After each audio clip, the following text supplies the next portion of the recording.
Bills of exchange. अभी तक का ये topic little under valued topic है। ये टॉपिक पर ज्यादा क्वेश्चन अभी तक आए नहीं है। सो ये किस दिन एक्टिवेट हो जाएगा you don't know. So bills of exchange का अगर हम चार्ट देखें, बिल्स ऑफ एक्सचेंज का चार्ट में अगर आपको दिखाऊं, है क्या मेरे पास पर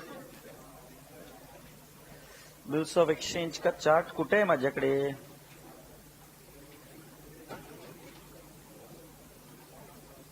आई am so sorry.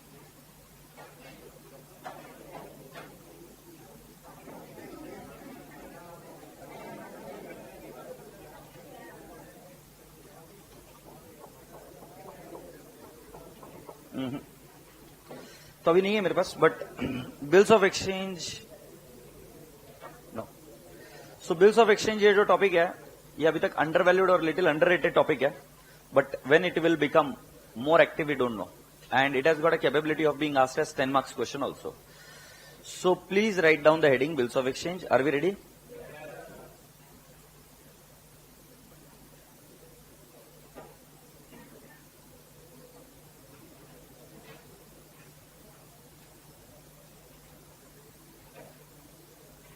Bills of exchange.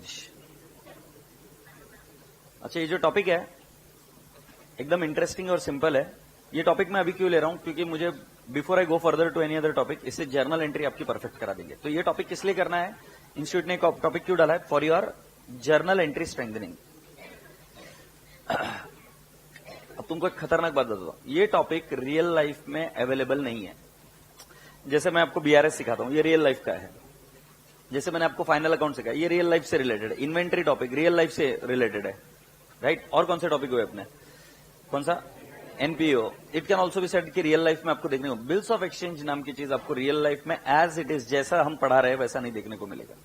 ये जो हम पढ़ रहे हैं, for the sake of understanding we are studying it. Is that okay? So let me explain you few of the things. First one, bills of exchange की पहली चीज आपको ये समझना है, it is covered by negotiable instrument act.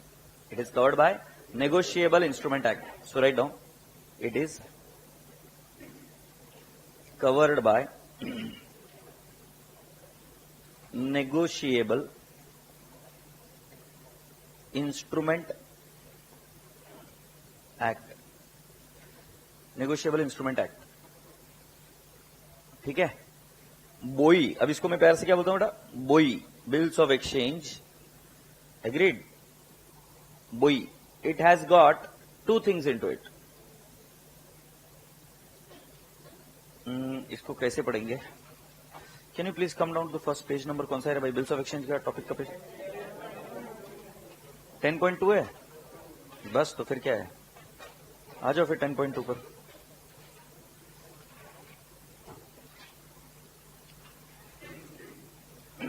इस चीज में हम एक्चुअली बिल्स ऑफ एक्सचेंज नहीं बोलेंगे, इसको बोलेंगे कि in this chapter we are going to study two things. Okay, in this chapter we are going to study two things. One is BOI, bills of exchange, and the other one is called as promissory note.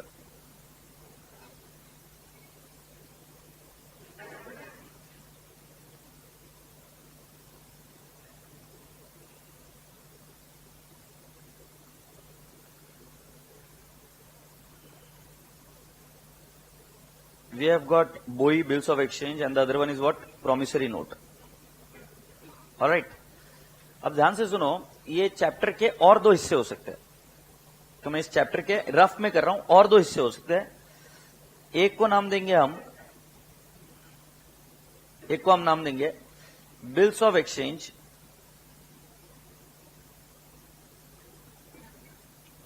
Right? और दूसरा हम लिखेंगे accommodation of bill. Accommodation of bill, इसके बारे में मैं बाद में बात करूंगा, बट आपको ध्यान में रखना है कि ये चैप्टर इन दो हिस्सों में भी डिवाइड हो सकता है, बट ये हम आगे बात करेंगे, अभी नहीं। तो अभी के लिए आपको चैप्टर में कितने हैं? दो हिस्से, बिल्स ऑफ एक्सचेंज और promissory note. Bills of exchange में basically there are three parties. There are how many parties? Three parties. One is called as drawer, drawee and payee. Drawer, drawee and payee, ठीक है? Promissory note में there are only two parties. One is promisor and promisee. Promisor and promisee. Have you understood? तो कितने parties है इसमें? 3, ठीक है। और दूसरे वाले केस में कितने हैं? Promisor and promisee. Shall I take it to the next step now? Very slow and steadily will move ahead now. अब जरा ध्यान से सुनो, मुझे एक बात बताओ, पहले तुम क्या बनते हो? वैलेंटाइन डे नजदीक आ रहा है, देखते तुमको समझ में आता है क्या? आएगा क्या समझ में? पहले एक लड़का और लड़की क्या बनते हैं? दोस्त। तो तुम क्या बोलते हो? She is my friend and she says he is my best friend, और फ्रेंड। फ्रेंड के बाद में क्या बनते हैं? अच्छा, फिर in relationship. Okay, I am also now improving. फिर लव बर्ड्स। जो ऐसा नहीं रहता है, वो दूसरे के एंगल से लव बर्ड्स, वो एक दूसरे को क्या बोलते हैं। फिर सपोज मान लो हर चीज सही चली तो फिर क्या होगा? फियॉन्से। फिर जो नहीं होना चाहिए वो क्या बोल देते थे अपन की, ये माझा नवरा आणि ही माझी नवरी, है ना? So then it becomes what? Husband and wife. अबे मैं तुमको जो सिखा रहा हूं ना, वो अभी भी बिल्स ऑफ एक्सचेंज ही सिखा रहा हूं, बट उस भाषा में सिखा रहा हूं जो भाषा तुमको समझ में आती है। तो जैसे एक ही व्यक्ति अपना रोल चेंज कर रहा है कि नहीं कर रहा है? तुमको दिखने में ड्रॉवर ड्रॉवी दिख रहा है, कुछ नहीं, आदमी वही है पुराना वाला। कौन सा? डेटर। कौन सा? Debtor, creditor. तो मैं अभी आपको इसको स्टोरी के नाम से बताता हूं कि कौन क्या व्यक्ति नाम बनता है। तो जैसे अभी आपने थोड़ी देर पहले एक स्टोरी सुनी, तो वैसे ही एक आदमी होता है जिसका नाम होता है सेलर। ओके, इसको क्या बोलेंगे? सेलर। और एक आदमी होता है जिसका नाम क्या होता है? बायर। तो पहले ये सेलर और बायर बनते हैं, फिर सेलर माल बेच देता उधार में, एग्रीड? तो सेलर बन जाता है वही आदमी को, और एक नाम बन जाता है क्रेडिटर, उधार में बेचा इसलिए। और ये आदमी बन जाता है डेटर, क्योंकि इस आदमी को पैसे देने हैं और इस आदमी को पैसे आने। क्रेडिटर जब डेटर के ऊपर बिल निकालता है तो ये बन जाता है ड्रॉवर। अब बिल निकालने का मतलब क्या समझाता हूं, और ये बन जाता है ड्रॉवी। कई बार ये ड्रॉवी पर बिल निकालते हो उसको बोलता है कि तू पेमेंट मुझे मत देइयो, राइट? पेमेंट किसी और को देना, और उसके अंदर और एक नाम बन गया, इसका नाम मैं लिखूंगा पेई। Confused? So let me explain you now by one simple step. पहले जब आदमी माल बेचता है तो वो कौन बनता है? सेलर। मुझे नहीं लगता इसमें कोई डाउट है। और वही आदमी जिसको माल बेचता है उसका नाम क्या होता है? बायर। किसी कोई प्रॉब्लम? अच्छा, अगर ये माल उधार में बेचा, if the goods are sold on credit, then credit transaction में क्या आप मानते हो क्या ये व्यक्ति जो है क्रेडिट ट्रांजैक्शन में, ये व्यक्ति जो है ये कौन बन जाता है? क्रेडिटर। और ये व्यक्ति कौन बन जाता है? Debtor. Say yes. So this person is creditor and this person is debtor. Thumbs up. Then next, going ahead, there is a next person called as drawer and the next person is called as drawee. So there are two people, drawer and drawee. Now what is the drawer? तो देखो, पुराने जमाने में जाओ, आज के तारीख की बात नहीं कर रहा हूं, पुराने जमाने में बहुत पुराना टॉपिक है। तो उस जमाने में जब माल उधार में बेचा जाता था तो आदमी को भरोसा नहीं रहता था कि सामने वाला आदमी पैसा देगा कि नहीं देगा। तो ऐसे तुमने वर्ड सुने होंगे, या बचपन में भी तुम खेलते खेलते ऐसा लिख कर दूं क्या, तो लिख कर दूं क्या ऐसा सुना कि नहीं? तुमने अपनी साइन के साथ लिख कर दूं क्या, स्टैम्प पेपर पर लिख कर दूं क्या, ऐसा बोलते हैं ना। तो उसकी एक वैलिडिटी है। तो जब आप कोई आदमी ऐसा लिख कर दे देता है कि भाई मैंने तेरे को माल बेचा है और तू मुझे पैसे देने वाला है, स्वीकार कर और साइन कर दे, स्वीकार कर और साइन कर दे, तो उसको बोलते हैं bill is drawn on debtor. तो क्रेडिटर क्रेडिटर डेटर पर बिल निकालता है। बिल निकालने का मतलब क्या? सिंपल भाषा में क्या करेगा? लिख कर देने का है कि भाई तू मुझे पैसा देने वाला 3 महीने बाद, क्योंकि मैंने तेरे को माल बेचा। से यस, इसको कहते हैं क्या? Bills of exchange. बोला हाँ। अगर आप इसका एक फॉर्मेट देखना चाहते हो तो देखो, please come down to the page number 3। इसमें मैं पढ़ा कर देता हूं, जो मैंने बताया वही है क्या? पेज नंबर 3 पर क्या बोला जा रहा है? देखो, specimen of bills of exchange. अच्छा, ये स्पेसिमेन जो है, ये फॉर्मेट फिर गवर्नमेंट ने नेगोशिएबल इंस्ट्रूमेंट एक्ट के तहत इसको यूनिफॉर्म करने की कोशिश की, तो ये फॉर्मेट है। हालांकि मैंने आपको बताया कि ये रियल लाइफ में एप्लीकेबल है ही नहीं।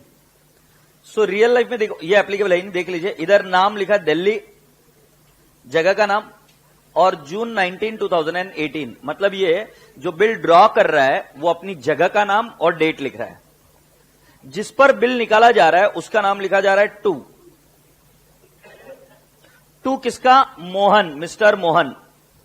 मोहन ये जो है ये डेटर है, इसके ऊपर बिल निकाला गया है। और अगर आप ध्यान से देखेंगे तो इधर एक्सेप्टेड साइंड बिलो, एक्सेप्टेड कौन साइन करेगा? मोहन एक्सेप्ट करेगा। मोहन को ये बंदा, क्या नाम? सोहन।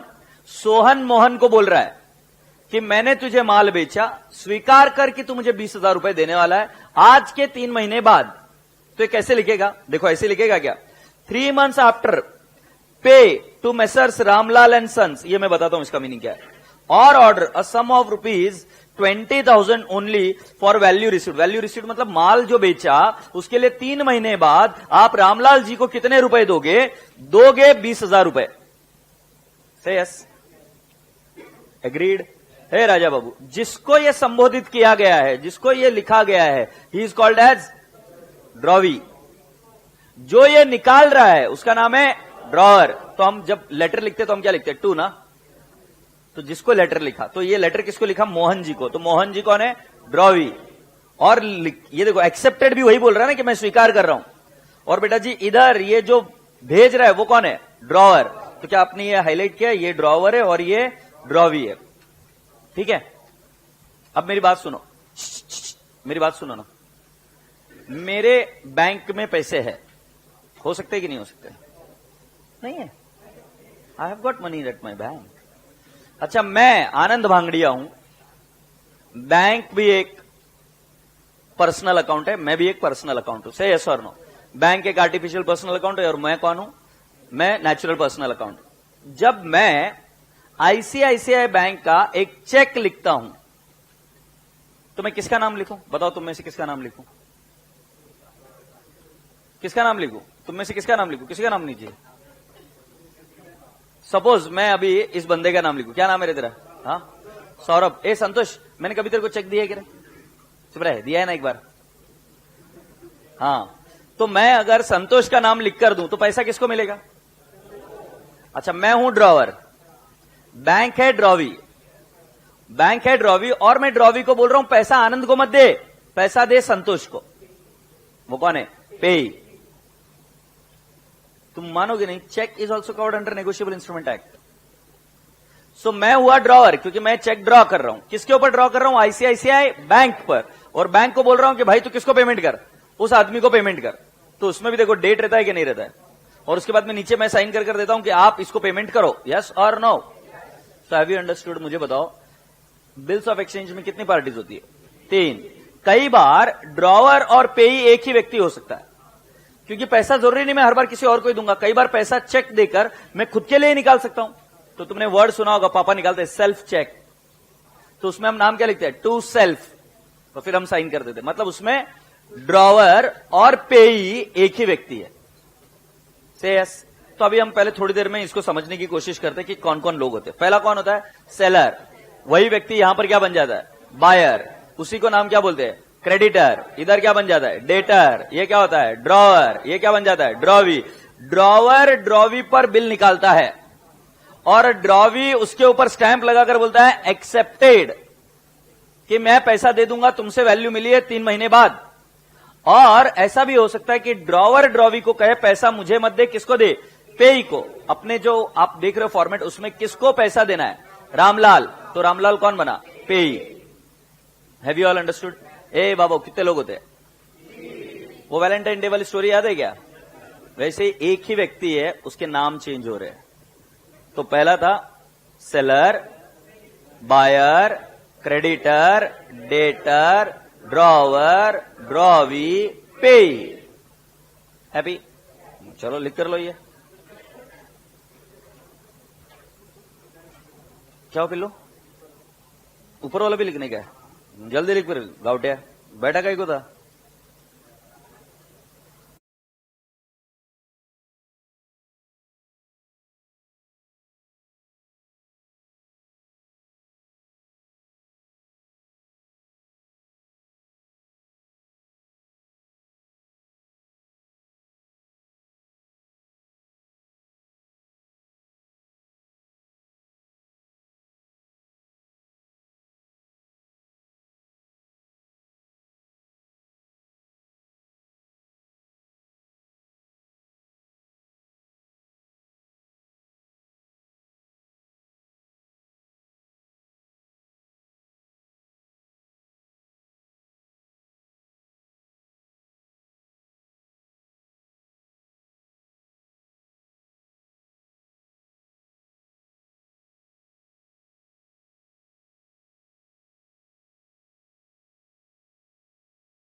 अगर हो जाए तो बता देना, नीचे ले।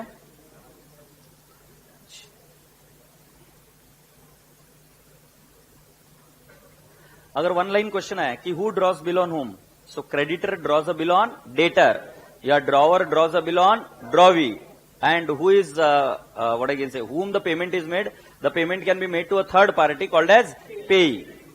Agreed? Yes. अब कुछ खास बात है, ये यहां तक हो जाए तो बता देना, हो गया?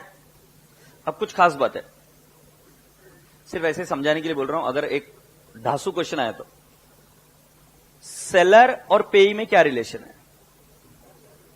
सेलर और पेई में क्या रिलेशन है?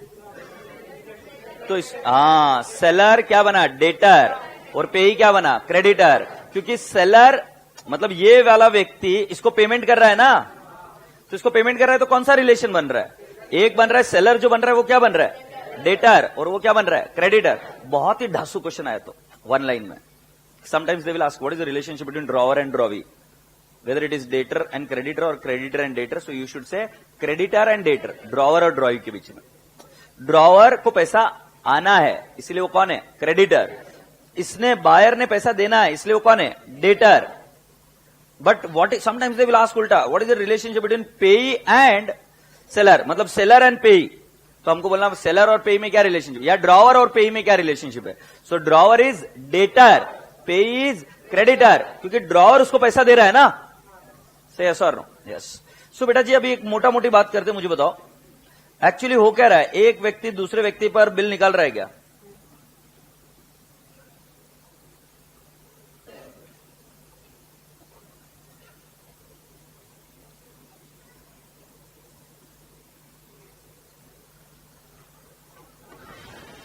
Are we ready?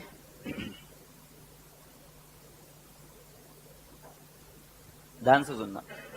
एक व्यक्ति दूसरे पर बिल निकाल रहा है, तो आप ऐसा विजुअलाइज करो कि आप जो दो दो लोग बैठे हुए हो, वो विजुअलाइज करो कि तुम में से एक कोई क्रेडिटर है और एक कोई डेटर है।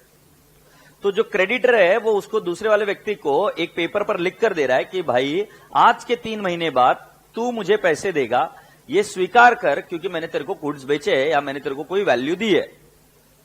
वो सामने वाला बंदा जो साइन कर देगा, साइन करने के बाद में वो जो दस्तावेज है, वो जो डॉक्यूमेंट है, वो डॉक्यूमेंट बन जाता है बिल्स ऑफ एक्सचेंज। ऑफकोर्स उस पर स्टैम्प पेपर भी लगा रहता है।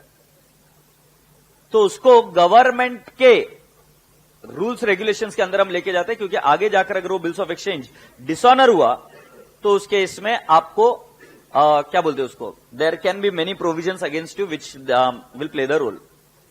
हैव यू ऑल अंडरस्टूड कि ये चल क्या रहा है? एक आदमी दूसरे आदमी को बस लिख कर दे रहा है कि मैं तुझे पैसा दूंगा 3 महीने बाद। अब नेगोशिएबल इंस्ट्रूमेंट एक्ट में कुछ एक खास प्रोविजन है, जिसके तहत आज तारीख मान लो 15/6/2019, और मैं बोल रहा हूं 3 महीने बाद, 3 months later, right, 3 months later पे। सो बेटा जी 15/6/2019 में अगर 6 में मैं 3 महीने ऐड कर दूं तो कितना हो जाएगा? 15/9। सो 15/9/2019 इस दिन को पेमेंट करना था, 15/9/2019 को पेमेंट करना था। बट बिकॉज दिस स्टैंडर्ड और this negotiable instrument act provides 3 days of grace period,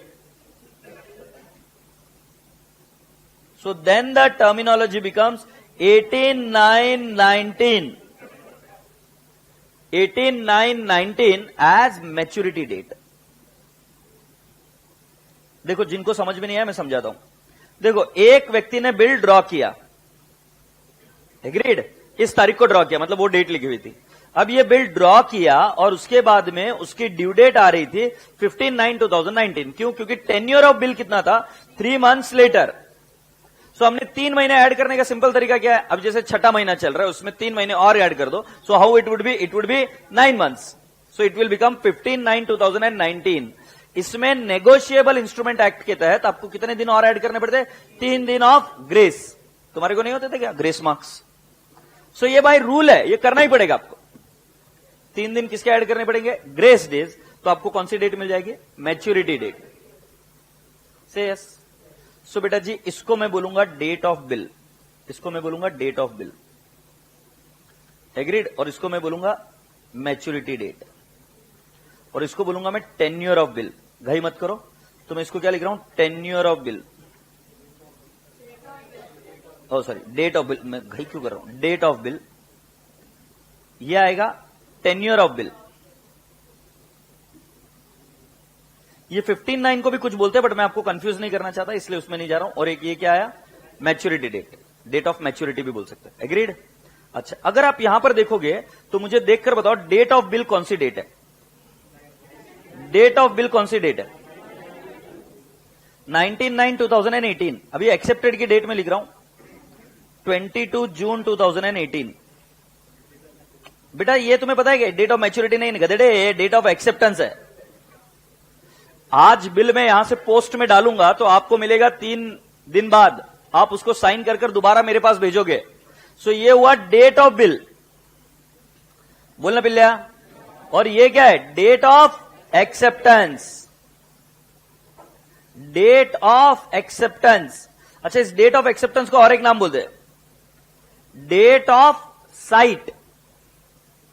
नहीं कहा, साइट मतलब कब बिल को देखा, ड्रॉवी ने कब बिल को देखा, डेट ऑफ साइट। अब तुम्हें पता है टेन्योर ऑफ बिल कैसे दिया जाता है, टेन्योर ऑफ बिल ऐसे दिया जाता है 3 months लेटर। ऐसा कुछ भी नहीं बोला तो आप हमेशा कौन सी डेट लोगे, डेट ऑफ बिल। बट अगर मान लो ऐसा बोला 3 months from the date of, from the date of sight या from the date of acceptance, तो अब आपका पूरा का पूरा गेम चेंज। मुझे बताओ डेट ऑफ एक्सेप्टेंस कौन सी डेट थी, आवाज नहीं आ रही है, 22 जून लिखा था ना भाई, वो 15 जून था ना भाई, नहीं 15 नहीं, 19 जून था ये, सॉरी 19 जून, और इधर भी आ जाएगा 19 जून और 19 सितंबर। 19 सितंबर के बाद में 3 दिन और ऐड किया तो कितना हो जाएगा, 19 में 3 दिन और किए, 22 सितंबर आ रहा है क्या? ओ भाई ये समझ में आया क्या, मेरे को डेट थोड़ा कंफ्यूज हो गया, मेरे को लगा कि वो 15 जून है, but it was how much, 19 जून। देख लो डेट ऑफ द बिल तुम्हारे इसमें 19 जून है क्या, तो 19 जून से 3 महीने ऐड किए। मत बताओ कुछ, मैं कर लूंगा खुद के खुद। 19 जून से 19 सितंबर हो गया, हो गया नहीं रे भाऊ, उसमें और कितने दिन ऐड कर दिए, 3 दिन ऐड कर दिए तो कितना हो गया, 22 नवंबर, 22/9 हो गया। अब मैं क्या बोल रहा हूं, ये कब था कि जब आपने डेट ऑफ बिल से लिया, बट अगर डेट ऑफ एक्सेप्टेंस ये है, डेट ऑफ एक्सेप्टेंस, सो ये है 22 जून 2019 से यस। मैं बताऊं क्या आपको अभी अगली बार, 22 जून 2019 से लेकर 22 सितंबर तक, ये 22 सितंबर 2019 तक, ये मैच्योरिटी डेट नहीं है, ये 3 महीने का पीरियड ऐड किया, और उसके आगे आपको क्या ऐड करना पड़ेगा, ग्रेस डेज, तो कितना आ जाएगा 25 सितंबर 2019। ये कब करेंगे ऐसा, देखो at the end of the date is contract act. Contract बोलेगा कि तुमको डेट ऑफ बिल से लेना है तो डेट ऑफ बिल से लेना है, बट सामने वाला आदमी बोलेगा डेट ऑफ बिल से नहीं भाई, जिस दिन मेरे को पता चला उस दिन के आगे मैं 3 महीना पकड़ूंगा। So it is date of acceptance. तो आपको एक्सेप्टेंस के आगे 3 महीने काउंट करने पड़ेंगे, और उसके आगे कितने दिन ऐड करने पड़ेंगे, 3 दिन। देखो बेटा मुझे आगे मत जाने देना अगर ये पॉइंट नहीं समझाए तो। किसी को क्वेरी, सो क्वेरी है क्या किसी को? टेन्योर ऑफ द बिल समझ में आ रहा है कैसे बोलते हैं, टेन्योर ऑफ द बिल ये कॉन्ट्रैक्ट एक्ट के हिसाब से होता है। कोई बोलेगा from the date of the bill, और कुछ नहीं बोला तो डेट ऑफ द बिल से, डेट ऑफ द बिल से 3 महीने आगे जाने का, मतलब जो भी टेन्योर बोलेंगे 3 महीने आगे जाने का, जो डेट आएगी उसमें कितने दिन ऐड कर देने का, 3 दिन, वो डेट ऑफ मैच्योरिटी। बट अगर कभी कोई बोले कि डेट ऑफ एक्सेप्टेंस से करो 3 महीने, सो डेट ऑफ बिल को इग्नोर करना। You have to start from date of acceptance and continue for how many months, 3 months, and add how many days, 3 days of grace. Say yes, and with this you will be able to calculate what, maturity date. ठीक, all right, so ये लिख कर ले लीजिए। अच्छा मैं तुमको अभी थोड़ी सी प्रॉब्लम में डालने वाला हूं, तुमको मालूम है ना, मैं पहले प्रॉब्लम में डालता हूं फिर निकाल लेता हूं, तो तुम करोगे ना ऐसा जैसा मैं बोलूंगा ऐसा, देखते कितने लोग करते हैं।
ओके पिल्ले, alright, so let's go ahead. यहां तक क्लियर हुआ बेटा? अब सुनिए, अगर मैच्योरिटी डेट संडे रहा, हॉलिडे रहा, Gandhi Jayanti, Christmas, independence day और रिपब्लिक डे, ऐसे अगर पब्लिक हॉलिडे रहा मैच्योरिटी डेट, तो उस दिन तो पेमेंट नहीं हो सकता, क्योंकि अगर शॉप्स वगैरह या कमर्शियल ऑफिसेस बंद रहेंगे तो उस केस में आपकी मैच्योरिटी डेट प्रीपोन हो जाती है by 1 day. Shall I repeat again?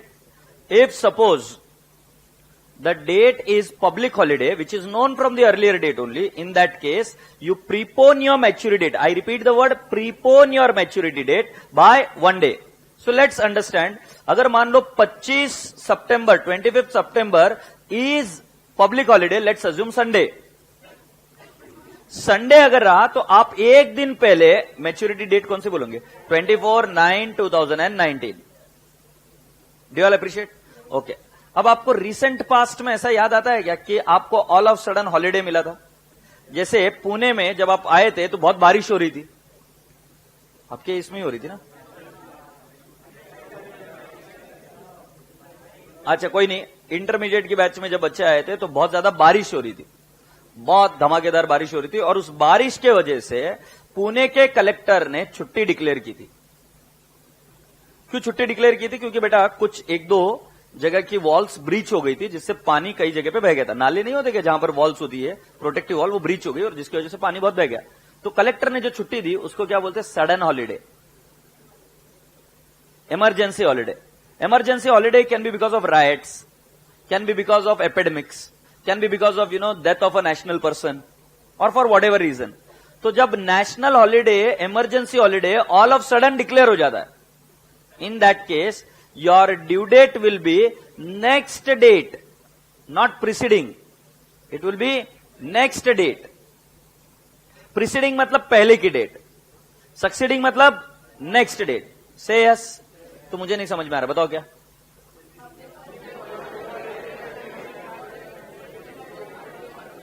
Very good. सो अगर पब्लिक हॉलिडे रहा तो प्रिसीडिंग डेट, और अगर इमरजेंसी हॉलिडे रहा तो next date. Agreed? So can we write down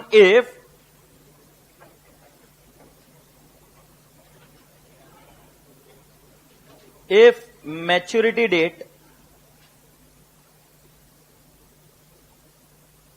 if maturity date is public holiday, if maturity date is public holiday, if maturity date is public holiday, फिर क्या करेंगे? then take preceding date या previous date बोलूं, easy, previous date as maturity date. For example, if maturity date is 2nd October 2020, then maturity date will be 1/10/2020. बरोबर है?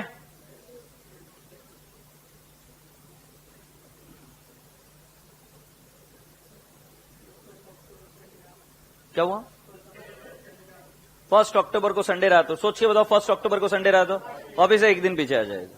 और अब तो बोल उस दिन इमरजेंसी हॉलिडे रहा तो नहीं हो सकता है ना? सपोज एक दिन ऐसा हुआ कि तुम 2 अक्टूबर को गांधी जयंती, उसके पहले संडे, और उसके पहले all of sudden emergency holiday declare हो गया, तो हाँ, मतलब ऐसे गधेड़े के जैसे नहीं बोलने का कि पीछे जाओ। और पीछे कैसे जाएंगे? अभी आज इस दिन पर आ गया हूं तो पीछे कैसे जा सकता हूं? समझ में आ रहा है कि नहीं आ रहा? तो इमरजेंसी हॉलिडे आया तो मैंने सिखाया कि आपको कौन सा डे लेना पड़ता है? अगला दिन। तो क्या करोगे? 1-2 मतलब पब्लिक हॉलिडे छोड़ने के बाद। तो आपका तारीख क्या आएगी? 3 अक्टूबर। ठीक है, तो कॉमन सेंस लगाकर करने का। चलो अभी next, if maturity date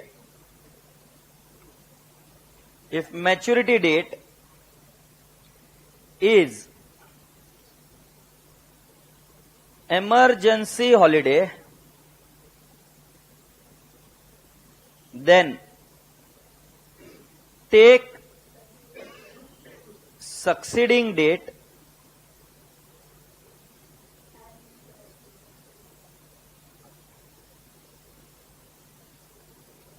succeeding की स्पेलिंग क्या है बे? ठीक है, तुम लिख दो take next date as maturity date. जब इजी तरीका हो तो मैं कॉम्प्लिकेटेड तरीका क्यों यूज करूं? सिंपल भाषा। Then take which date? Next date as maturity date. For example if maturity date is 10-10-20, but it is an emergency holiday. It is an emergency holiday.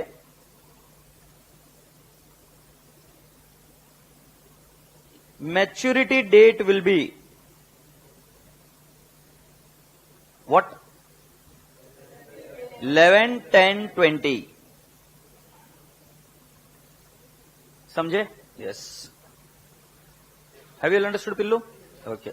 Now can I proceed next step? तो यहां तक मैंने आपको यह समझाया कि बेटा जी पहले हम मैच्योरिटी डेट कैसे निकालते हैं। तो दो ही कॉन्सेप्ट समझाया, 3 दिन ऐड होते हैं। दूसरा कॉन्सेप्ट ये समझाया कि उसके अंदर क्या करते हैं हम, क्या नाम बोलते हैं, 3 दिन ऐड करते हैं। ये तो ग्रेस डेज का सिखाया। और एक चीज क्या समझाया, अगर पब्लिक हॉलिडे रहा तो प्रीसीडिंग डेट और इमरजेंसी हॉलिडे रहा तो सक्सीडिंग डेट। डन। अब मैं आपको कुछ और चीजें पूछूंगा। जैन में कितने दिन होते हैं? मुझे पूरी क्लास की आवाज चाहिए। और कोई भी अगर बच्चा ऐसा करता हुआ पाया गया ना, भाला डाल के मारेगा, नहीं तो एक सीए। जैन में कितने दिन होते हैं? अच्छा, सीए बोल का क्लाइंट है, जैन में कितने दिन? अच्छा, will look bad, you know, very bad. Jan 31, फरवरी 28 और 29। 29 कौन से इसमें होते हैं? Leap year. ये मेरे साथ ही लिखने के, क्योंकि मुझे पता है इसमें तुम कांड करने वाले हो और तुम्हारे मार्क्स जबरदस्ती जाएंगे। जैन में 31 डेज। नहीं तो मेरे अकेले से लिखा होगा, सीए बन गया साले नालायक। मैं फिर भी लिख रहा हूं तुम्हारे लिए गधेड़ो। तुम देख रहे हो ऐसे जैसे हाँ भाई तुम्हें नहीं आता है सर, तुम लिखो, हमको आता है, हम नहीं लिखेंगे। फरवरी में कितने दिन रे भाई? 29 डेज ना, 28 एंड 29। नाउ फरवरी के बाद मार्च 31, अप्रैल 30, मई, जून, जुलाई, अगस्त, सितंबर, अक्टूबर, नवंबर एंड दिसंबर। एग्रीड? अच्छा, पहले लीप ईयर के बारे में बात कर लेते हैं कि लीप ईयर कब होगा। जैसे 2004, 4 से जो डिवाइड होता है वो, जैसे 2020 अभी 4 से डिवाइड होता है, तो इसमें फरवरी में कितने दिन होंगे? 29। जैसे हम बात करेंगे 2016, 4 से डिवाइड होता है, so it becomes what? Leap year, which gets divided by 4। Now boys and girls, Jan में कितने दिन रहे? फरवरी में और 29। डन। ओके, तो तुमको अभी ये याद हो गया, देख लेते याद हो गया क्या? Trial and error. July,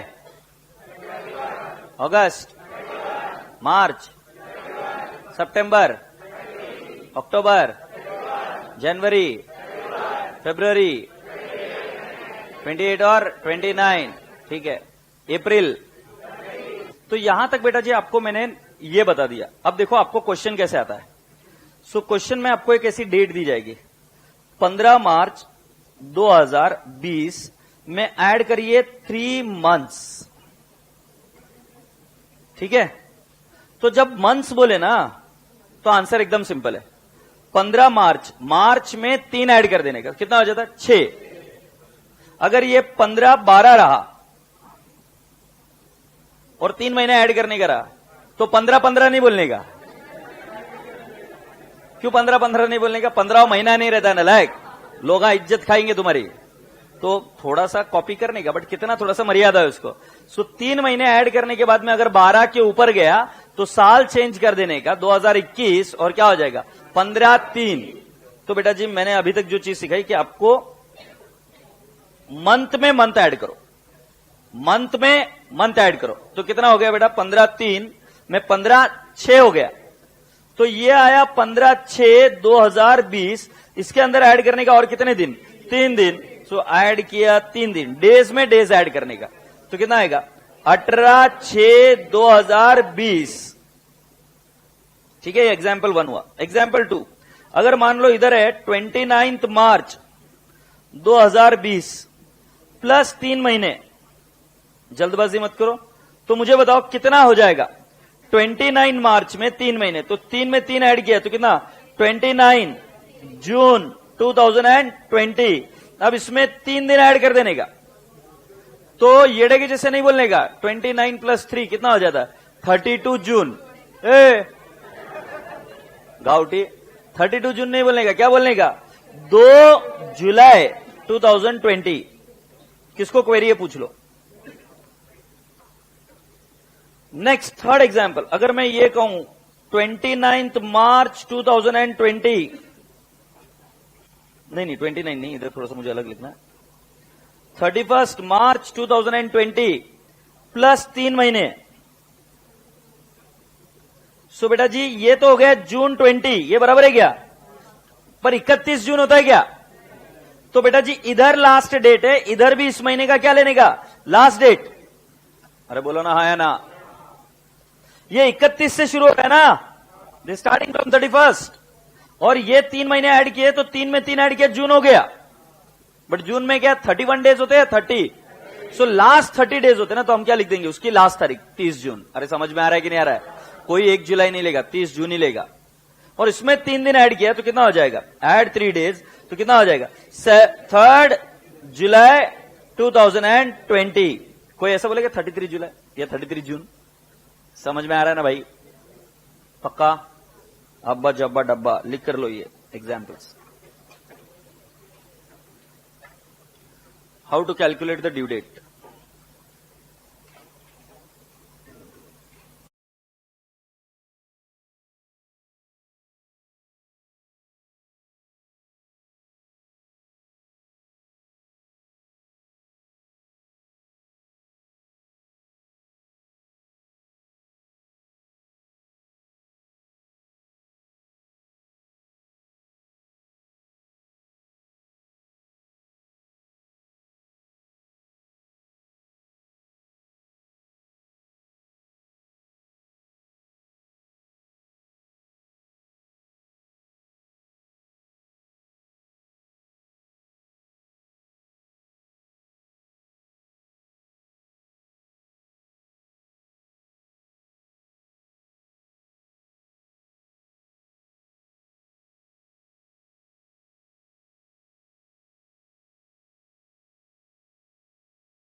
done.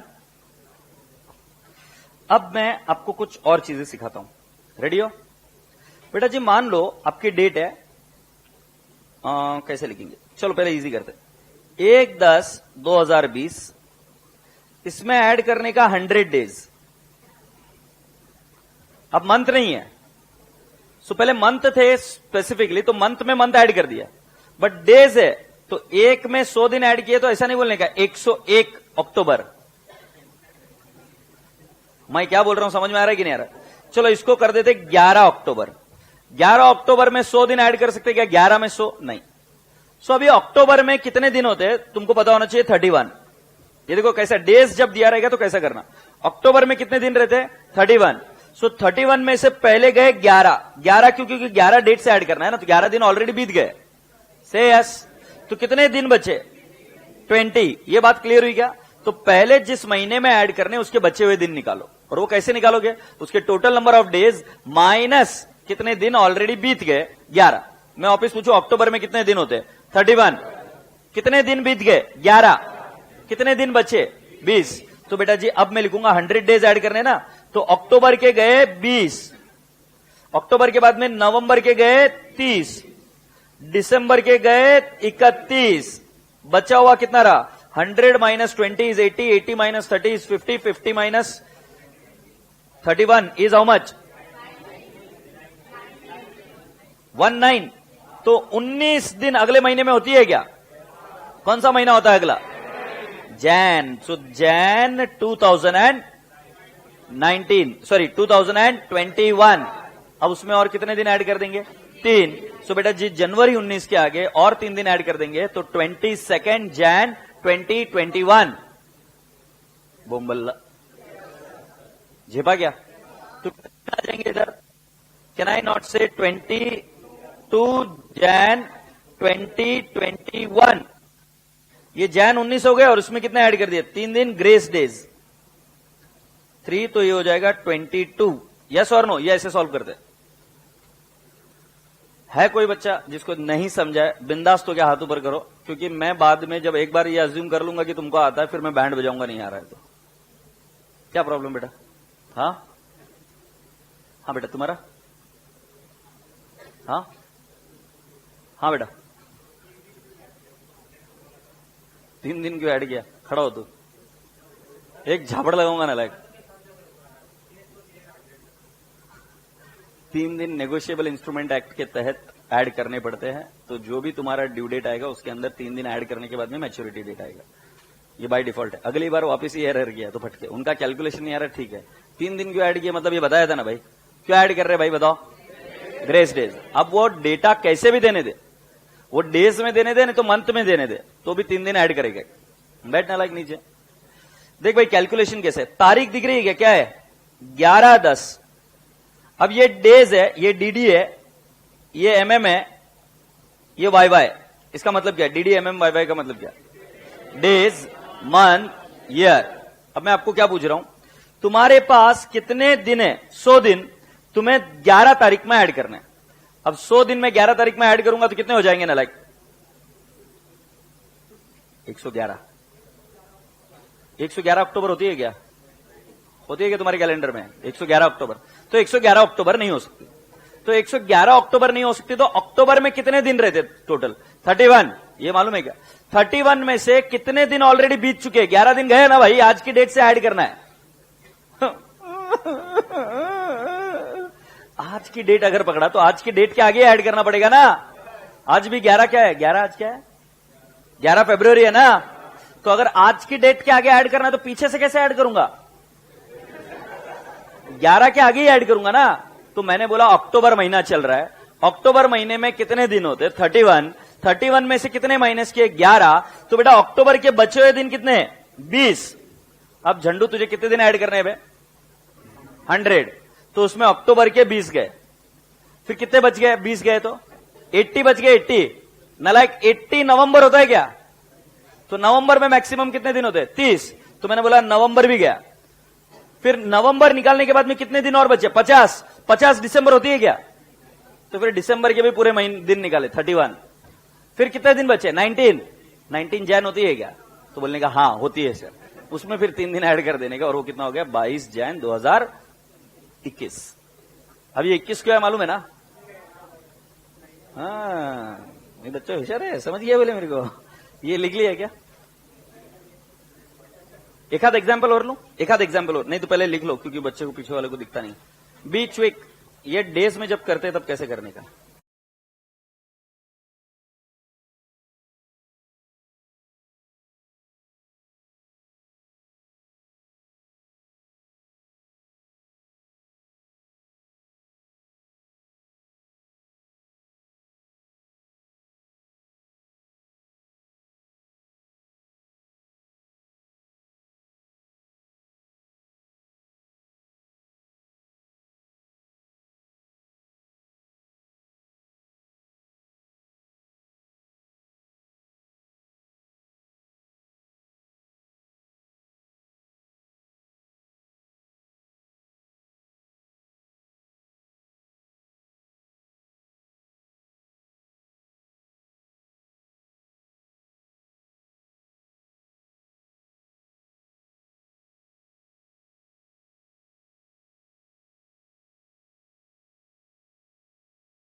ठीक है,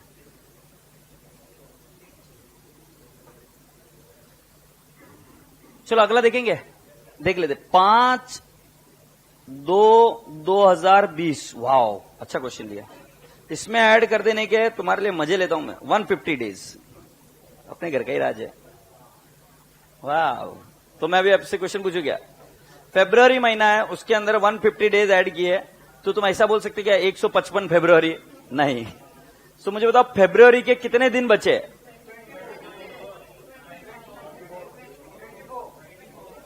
23 नहीं, क्योंकि 2020 में कितने दिन होते हैं? 29। सो 29 माइनस 5, 24। अभी कोई कांड करने वाला क्या? 150 माइनस फेब्रुवरी के बोल रहा हूं 24। भाई समझ में आ जाएगा ना? हे भाई अभी समझ में आ रहा है क्या? हो शाकाल, समझ में आ रहा है क्या?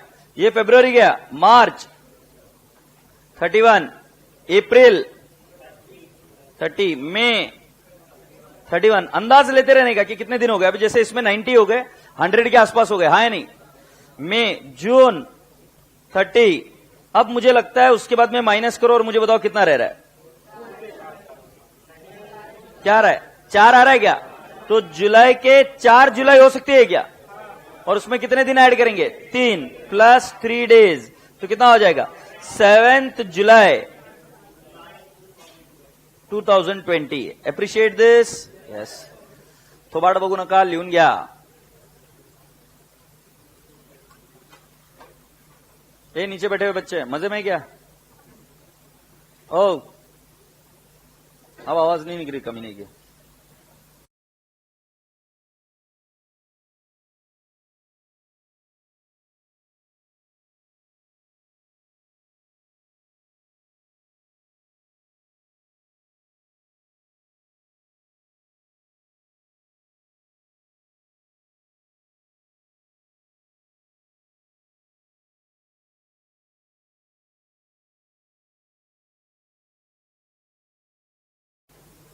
Pepsi. Shall I take you to the next step? Here we go. Shall we go? Okay, amigo. Here we go. अब मैं आपको पूछता हूं, 2 शब्द और सिखाने बाकी है मेरे को आपको। तो मैंने क्या क्या सिखाया देख लो अभी डेज में। मैंने बोला कि क्या ड्यू डेट, मतलब क्या डेट ऑफ द बिल होती है, क्या डेट ऑफ एक्सेप्टेंस होता है, क्या मैच्योरिटी डेट होती है, और मैच्योरिटी डेट निकालते के लिए 3 दिन ऐड करते हैं ग्रेस डेज। मैंने आपको यह भी सिखाया कि अगर पब्लिक हॉलीडे होता है तो 1 दिन पीछे, और अगर इमरजेंसी हॉलीडे रहा तो 1 दिन आगे। मैंने बोला मंथ में मंथ ऐड करते हैं और डेज में डेज ऐड करते हैं, और आपको हर एक महीने के डेज याद रखने पड़ते हैं और उस तरीके से ऐड करना पड़ता है। एग्रीड? यहां पर और 2 टर्म्स है। Sometimes somebody says payment at sight. Payment at sight, at sight मतलब देखते बराबर पैसा दो।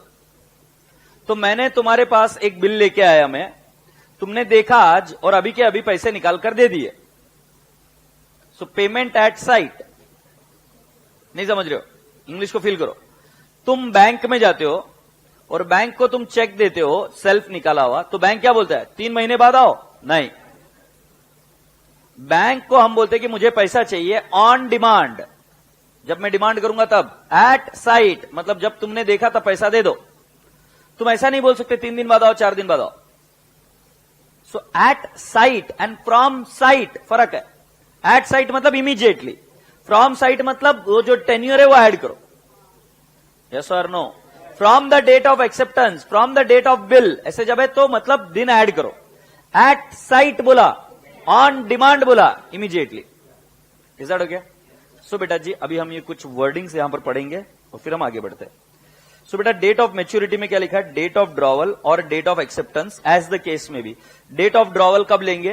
तो कुछ नहीं बोला है तो डेट ऑफ ड्रॉवल लेंगे। डेट ऑफ एक्सेप्टेंस कब लेंगे? जब ऐसा पीरियड होगा from the date of acceptance या from the date of sight, ऐसा वर्ड रहा तो हम डेट ऑफ एक्सेप्टेंस लेकर काम करेंगे। से यस, इसमें plus tenure that is period of bill plus 3 days grace. 3 days grace is बेटा कांस्टेंट, हर बार ऐड करना ही है। अब देखो बेटा जी कहां से शुरू करना है। When to take date of drawal and date of acceptance, dash number of months और डेज पे टू, इसमें क्या लेने का बेटा जी? डेट ऑफ ड्रॉवल से। कुछ नहीं बोला है ना, dash number of days, months और डेज आफ्टर डेट बोला, बट कौन सी डेट, डेट ऑफ ड्रॉवल या डेट ऑफ एक्सेप्टेंस नहीं बोला, तो कौन सी डेट लेने का, डेट ऑफ ड्रॉइंग। बट बेटा जी डैश नंबर ऑफ मंथ्स और डेज आफ्टर साइट बोला, तो आपको क्या करना पड़ेगा, डेट ऑफ एक्सेप्टेंस। क्या ये बात समझ आती है? अच्छा, ऊपर क्या लिखा है बेटा जी, the date of expiry of the period of bill depends on whether is bill is payable on date और bill is payable at sight. At sight रहा तो उधर लिख दो immediately, immediately, no grace period, no grace period, no tenure, no grace period, no tenure.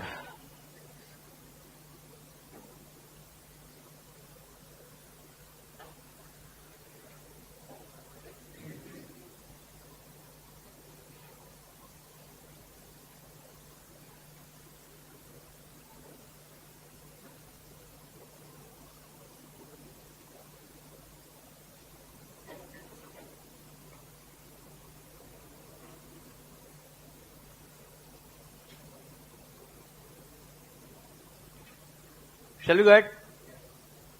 In case the bill is payable on demand, it becomes due immediately on presentation for payment. In the same way, if the bill is not payable on demand, it becomes due on the third day from the date of maturity. ये क्या बोला बेटा? In case the bill is payable on demand, it becomes due immediately on the presentation for payment. मैंने बोला ना pay on demand. तो जब भी प्रेजेंट किया तब पेमेंट करना पड़ेगा.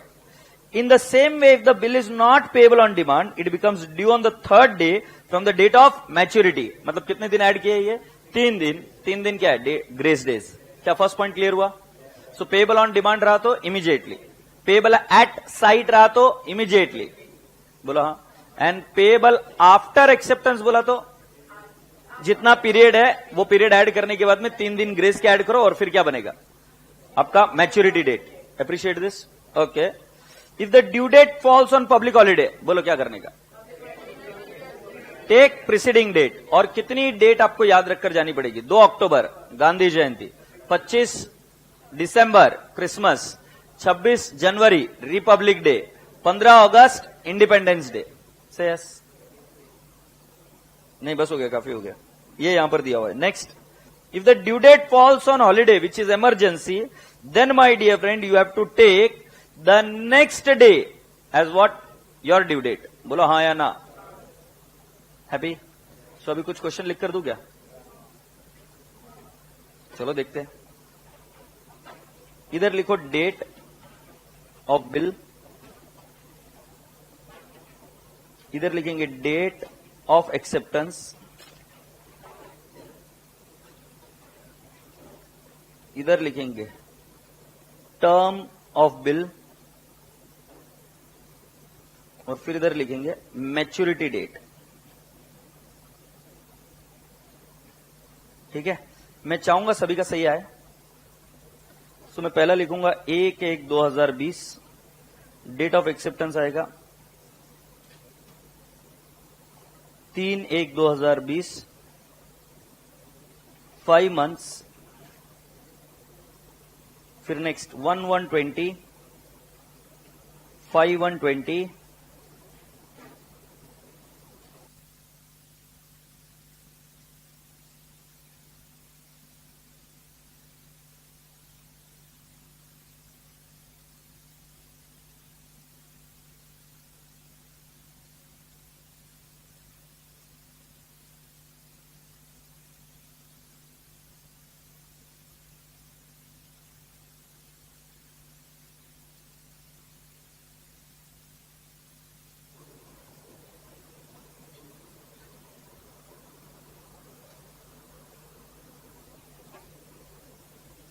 two months from acceptance. Okay, Pilla? Then I'll write down 5, 10, 20, 6, 10, 20, 100 days from acceptance. 7, 10, 20, 12, 10, 20, 150 days. Then 29th February 20, 1st March 20, 1 month. Then my dear friend, 31st March 20, 4/4/20, 1 month. ठीक है, चलो ट्राई कर देखो.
क्या बात कर रहे हो?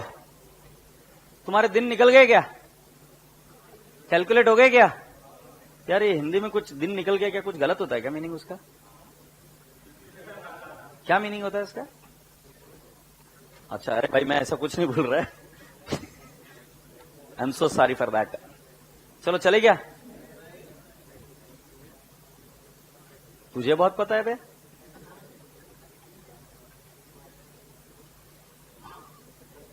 कितने बच्चों का हो गया? क्या ऊपर लो. कमीने बच्चे पहले लिख के रखना होता है.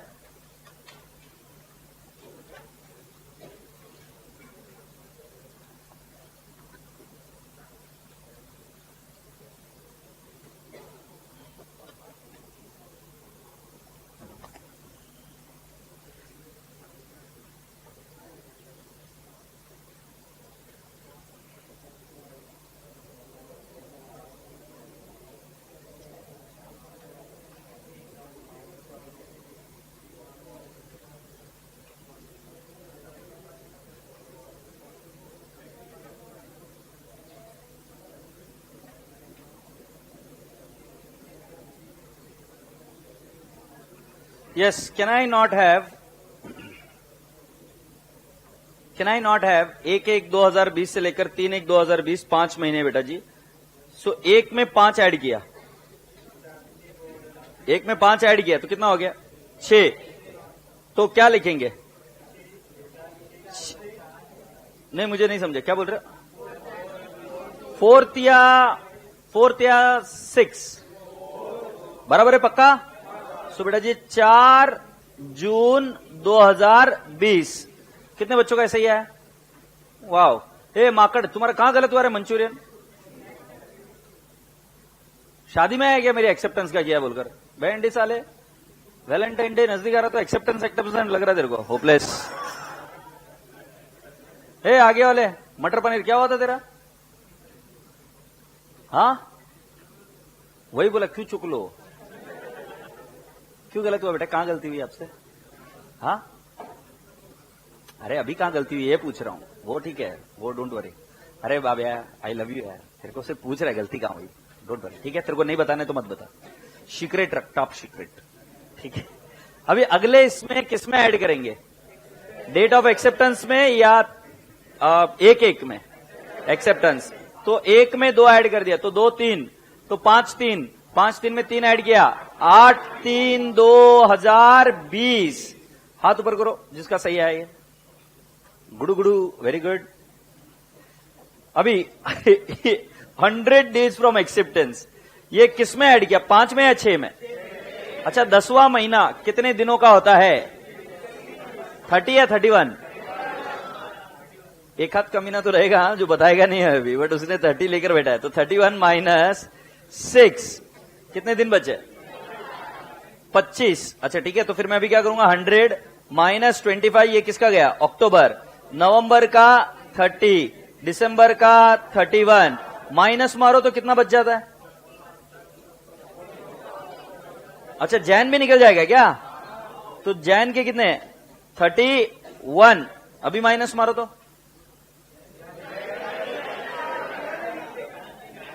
हाँ तो फिर बोला क्यों नहीं? मेरे को लगा 42 बोल रहे तो जान निकल जाएगा। हाँ बचे कितने? 14 बोल रहे थे, मतलब संक्रांत की बात कर रहे थे तुम, मुझे 42 सुनाई दे रहा था। सो 14 जैन आया क्या? 14 जैन में कितने दिन ऐड करेंगे? 3, कितना हो जाता है? 17 जैन 21। कौन से बच्चे का सही आया ये? ओके, और हाँ, और बाजू वाले तेरा? हाँ आप तुम दोनों का प्यार ऐसा है भाई, कहां ध्यान रहेगा हमारे पास? हाँ दोनों से सेम गलतियां हो रही है तो क्या है, प्यार बड़ी चीज है। हाँ हम यहां बैठे, हमको कोई नहीं पूछता, अब क्या बहाना चाहिए बात करने का, छोड़ो अभी। अब मुझे बताओ नेक्स्ट केस में क्या करेंगे?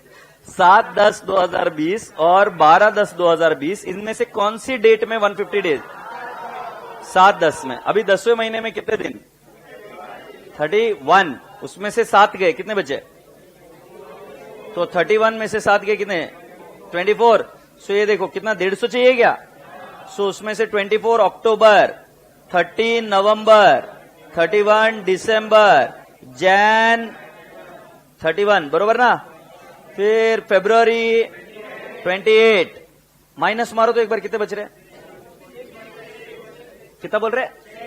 6। तो 6 मार्च आया क्या? प्लस 3 दिन ठोकेंगे तो कितना हो जाएगा?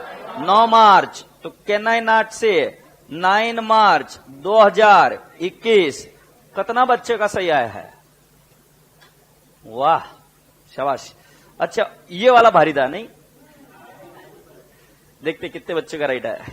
29 फरवरी और 1 मार्च, 1 महीना बोला। पहले बताओ 29 फरवरी में ऐड किया 1 मार्च में? हमें आवाज नहीं आ रही है। फेब डेट ऑफ एक्सेप्टेंस कब लेना? जब ऐसा बोला फ्रॉम साइट और from date of acceptance, otherwise you have to take date of bill. So 29 2 में 1 महीना ऐड किया तो कितना लेंगे? सबसे इंपॉर्टेंट था क्या मार्च में 29 डेज रहते क्या? हाँ, सो 29 मार्च आएगा पहले, फिर उसमें ऐड करेंगे 3 दिन। सो 30, 31, 1 अप्रैल। इसका राइट आंसर 1 4 2020 और इसमें गलती हुई तो नाराज होने की जरूरत नहीं, इसका राइट आंसर है 1 अप्रैल। कितने बच्चों का सही आया ये?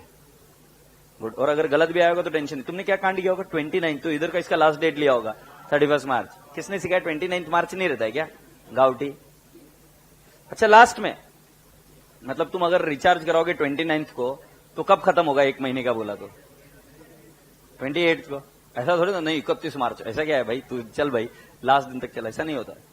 ये बाबूडिया 31 मार्च से लेकर और 4 अप्रैल, इन दोनों में से पहले कौन सा लेने का? 4 अप्रैल या 31 मार्च?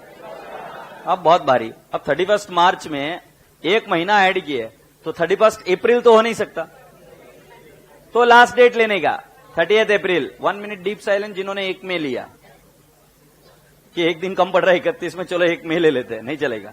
सो 31 मार्च से लेकर 1 महीना, और अगले महीने में 31 तारीख नहीं आती तो आप उसकी लास्ट डेट लोगे 30। So 30 April will become what? Due date. उसमें ऐड करेंगे 3, सो आपका आंसर आएगा 3 मई 2020।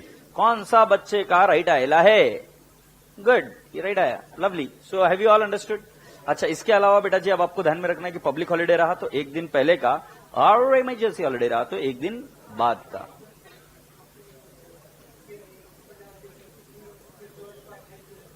हाँ, फरवरी को 28 दिन के लिए, क्योंकि फरवरी कौन से महीने में आता है तेरे को मालूम है क्या? ये फरवरी कौन से है इसका मालूम है क्या? 2020 का कैसे रहेगा बे? ये 2020 का नवंबर, ये 2020 का, और ये 20, तो दिसंबर के बाद में तुम्हारा वापस 2020 चालू होता क्या? गाउटी। तुम सोच रहे होंगे इसमें चिल्लाते क्यों है आनंद सर? अरे क्या करूं मालूम है क्या कि एकदम कॉमन सेंस चीजें रहती है। ये अगर मैं नहीं चिल्लाऊंगा ना, पिन नहीं मारूंगा ना, तो यही गलती करते रहते फिर। तो क्या समझ में आ गया है क्या? यस। अब ये तुम्हारे हाथ में इसके मार्क्स, मैं जिम्मेदार नहीं हूं अगर नहीं समझ में आया तो, ठीक है? ऑलराइट। सो अभी मेरी बात सुनो। मैंने आपको कहा था कि इस टॉपिक में मैं ब्रेक दूंगा बीच में, नहीं अभी नहीं दे रहा हूं। तो मैं अभी तुमको कुछ चीजें लिखा कर दूंगा। ये चीजें लिखा कर देने के बाद में मैं आपको ब्रेक दूंगा, जिस ब्रेक में आप इसको याद करेंगे। फिर हम करेंगे रैपिड फास्ट राउंड, जिसके अंदर किसी भी बच्चे को सामने बुलाकर उस पर भाषण देने के लिए लगाया जाएगा। क्योंकि मुझे पता है ये सबसे इंपॉर्टेंट पार्ट चल रहा है अभी, तो सभी लोग ध्यान देंगे। तो पहला, तुम इतना गुस्सा आता है ना मेरे ऊपर, but I can't help it, ठीक है? सो आप रेडी हो? सो एक बंदा होता है, इसको क्या बोलेंगे? सेलर। और ये कौन है? बायर। ठीक है, मुझे इनके नाम बता दो कुछ भी, अपने क्लास के कुछ नाम ले लेते। राइट, कुंदन तू ही है ना? अपन उनका नाम लेंगे। एक था पांडु, ठीक है? एक था Jhandu. So Pandu is seller और Jhandu is buyer. Pandu is drawer, Jhandu is drawee, आणि हा आहे क्रेडिटर आणि आ आहे डेटर। वाह बेटा, ये तो सीख के आए हो एकदम। मैं आपको एंट्रीज आज सिखाने वाला हूं पांडु की बुक में, जो कौन है? ड्रॉवर। इसने इसको माल बेचा, एग्रीड? तो पहली एंट्री होगी Jhandu to sales, okay? In the bracket लिखूंगा debtors to sales. Can I not write down the figure 10,000 and 10,000? थोबाड़ मत देखो, अब लिखो ये, थोबाड़ मत देख।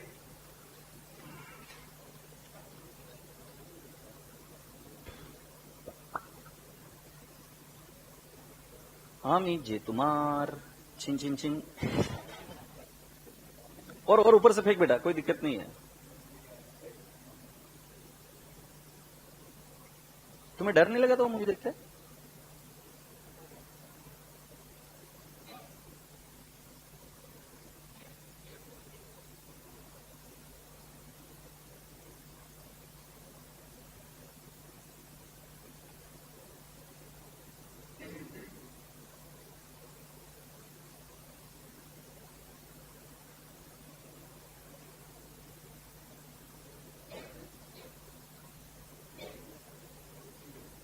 क्या होगा पिल्ला? पहले हाँ, नरेशन भी लिखना है क्या? ठीक है, लिखो बीइंग गुड सोल्ड टू झंडू, लिखो एंड यू ऑल्सो।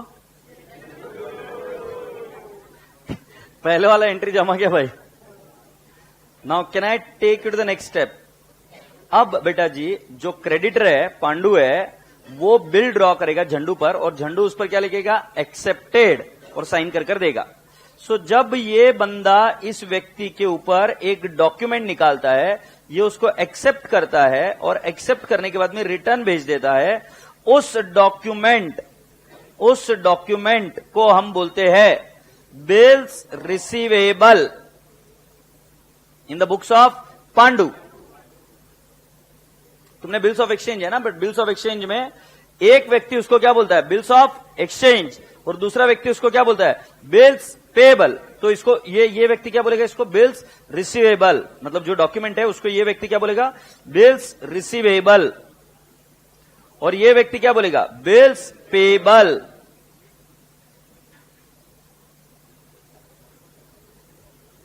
मतलब ड्रॉवर के बुक्स में जो डॉक्यूमेंट आता है उसको हम क्या बोलते हैं? बिल्स रिसीवेबल, और उसी डॉक्यूमेंट को वो क्या बोलता है? Bills payable. एक छोटा सा एग्जांपल देता हूं। तुम जब बड़े हो जाओगे थोड़े से, और जब इंटरमीडिएट में आओगे और मैं बैंकिंग पढ़ाऊंगा आपको, तब मैं ऐसा बोलूंगा, बैंक ओवरड्राफ्ट मेरे लिए क्या है?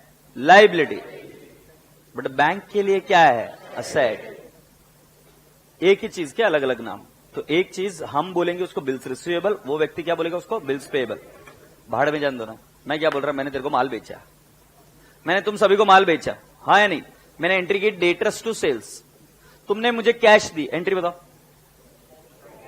आवाज नहीं आ रही है यार, झापड़ लगाऊंगा कि तू बाल अभी ठीक करेगा क्या? नलायक बोलेगा नहीं, हाथ नीचे तेरे, दिख ही नहीं रहा है, बोल रहा है कि नहीं बोल रहा है? वापिस से बताओ सभी नलायक लोग। जब मैं माल बेचूंगा तब एंट्री क्या? एक झापड़ लगाऊंगा। जब मैं माल बेचूंगा उधार में तब एंट्री क्या? Debtors to sales. और जब तुम लोग मुझे पैसा दे दोगे तो हम एंट्री क्या करेंगे? क्या? Cash to debtors. डेटर्स मतलब जिनसे पैसा आना है। ये भेजे में गया क्या? अब मैं आपसे पूछता हूं, मेरे को कैश नहीं आई, मेरे को है ना ये बहुत पसंद है, गोल्ड। हाँ मैं गोल्ड ले सकता हूं ना। सो बताओ एंट्री क्या होगी? क्या बोले? सच्ची? मेरे को शूज बहुत पसंद है, शूज टू डेटर्स। मेरे को है ना सब्जी बहुत पसंद है, मेरे को कार बहुत पसंद है। समझ में आ रहा है? जो चीज मिल रही है वो टू डेटर्स। वैसे ही खोपचे में बता रहा हूं, मुझे बिल्स रिसीवेबल मिला, क्या बोलूंगा? अबे एक्चुअली एंट्री कैश की सिखा रहा है मैं तुमको। उधर कैश मिलती थी तो कैश टू डेटर्स, इधर बिल मिल रहा है तो bills receivable to debtors. So मैं इधर लिखूंगा second, bill drawn and accepted by Jhandu. बरोबर है क्या रे भाई?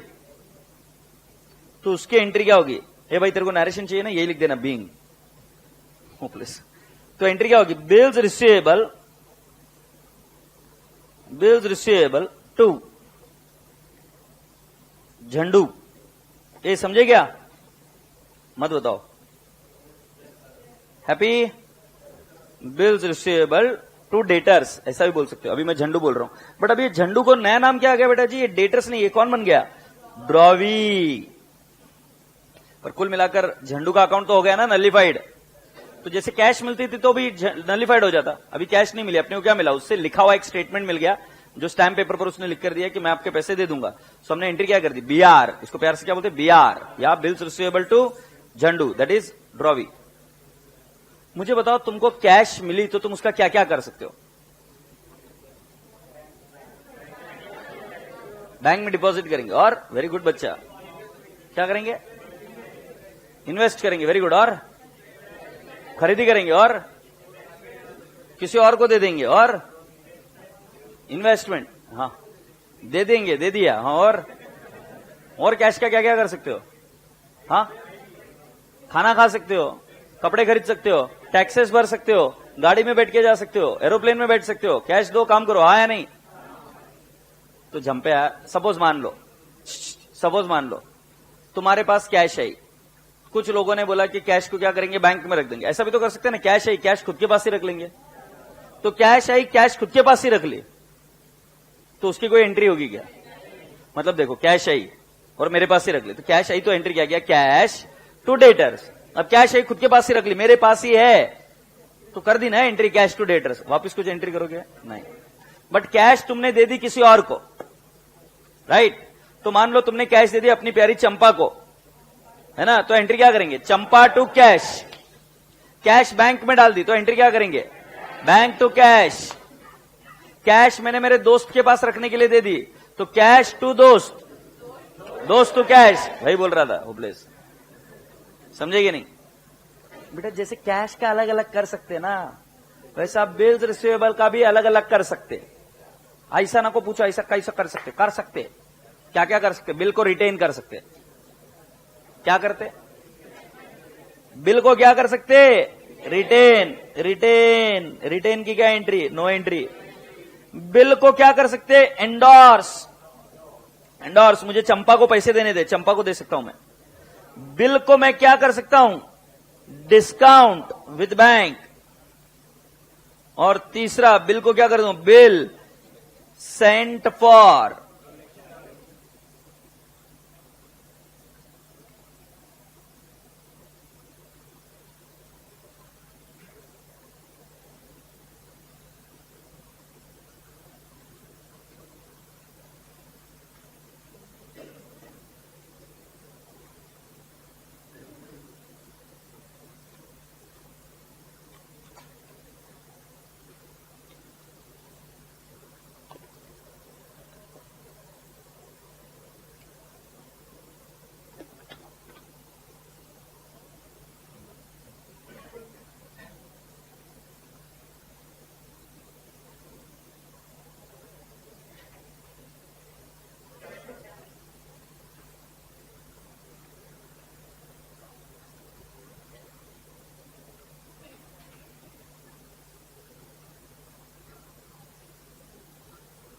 Ready?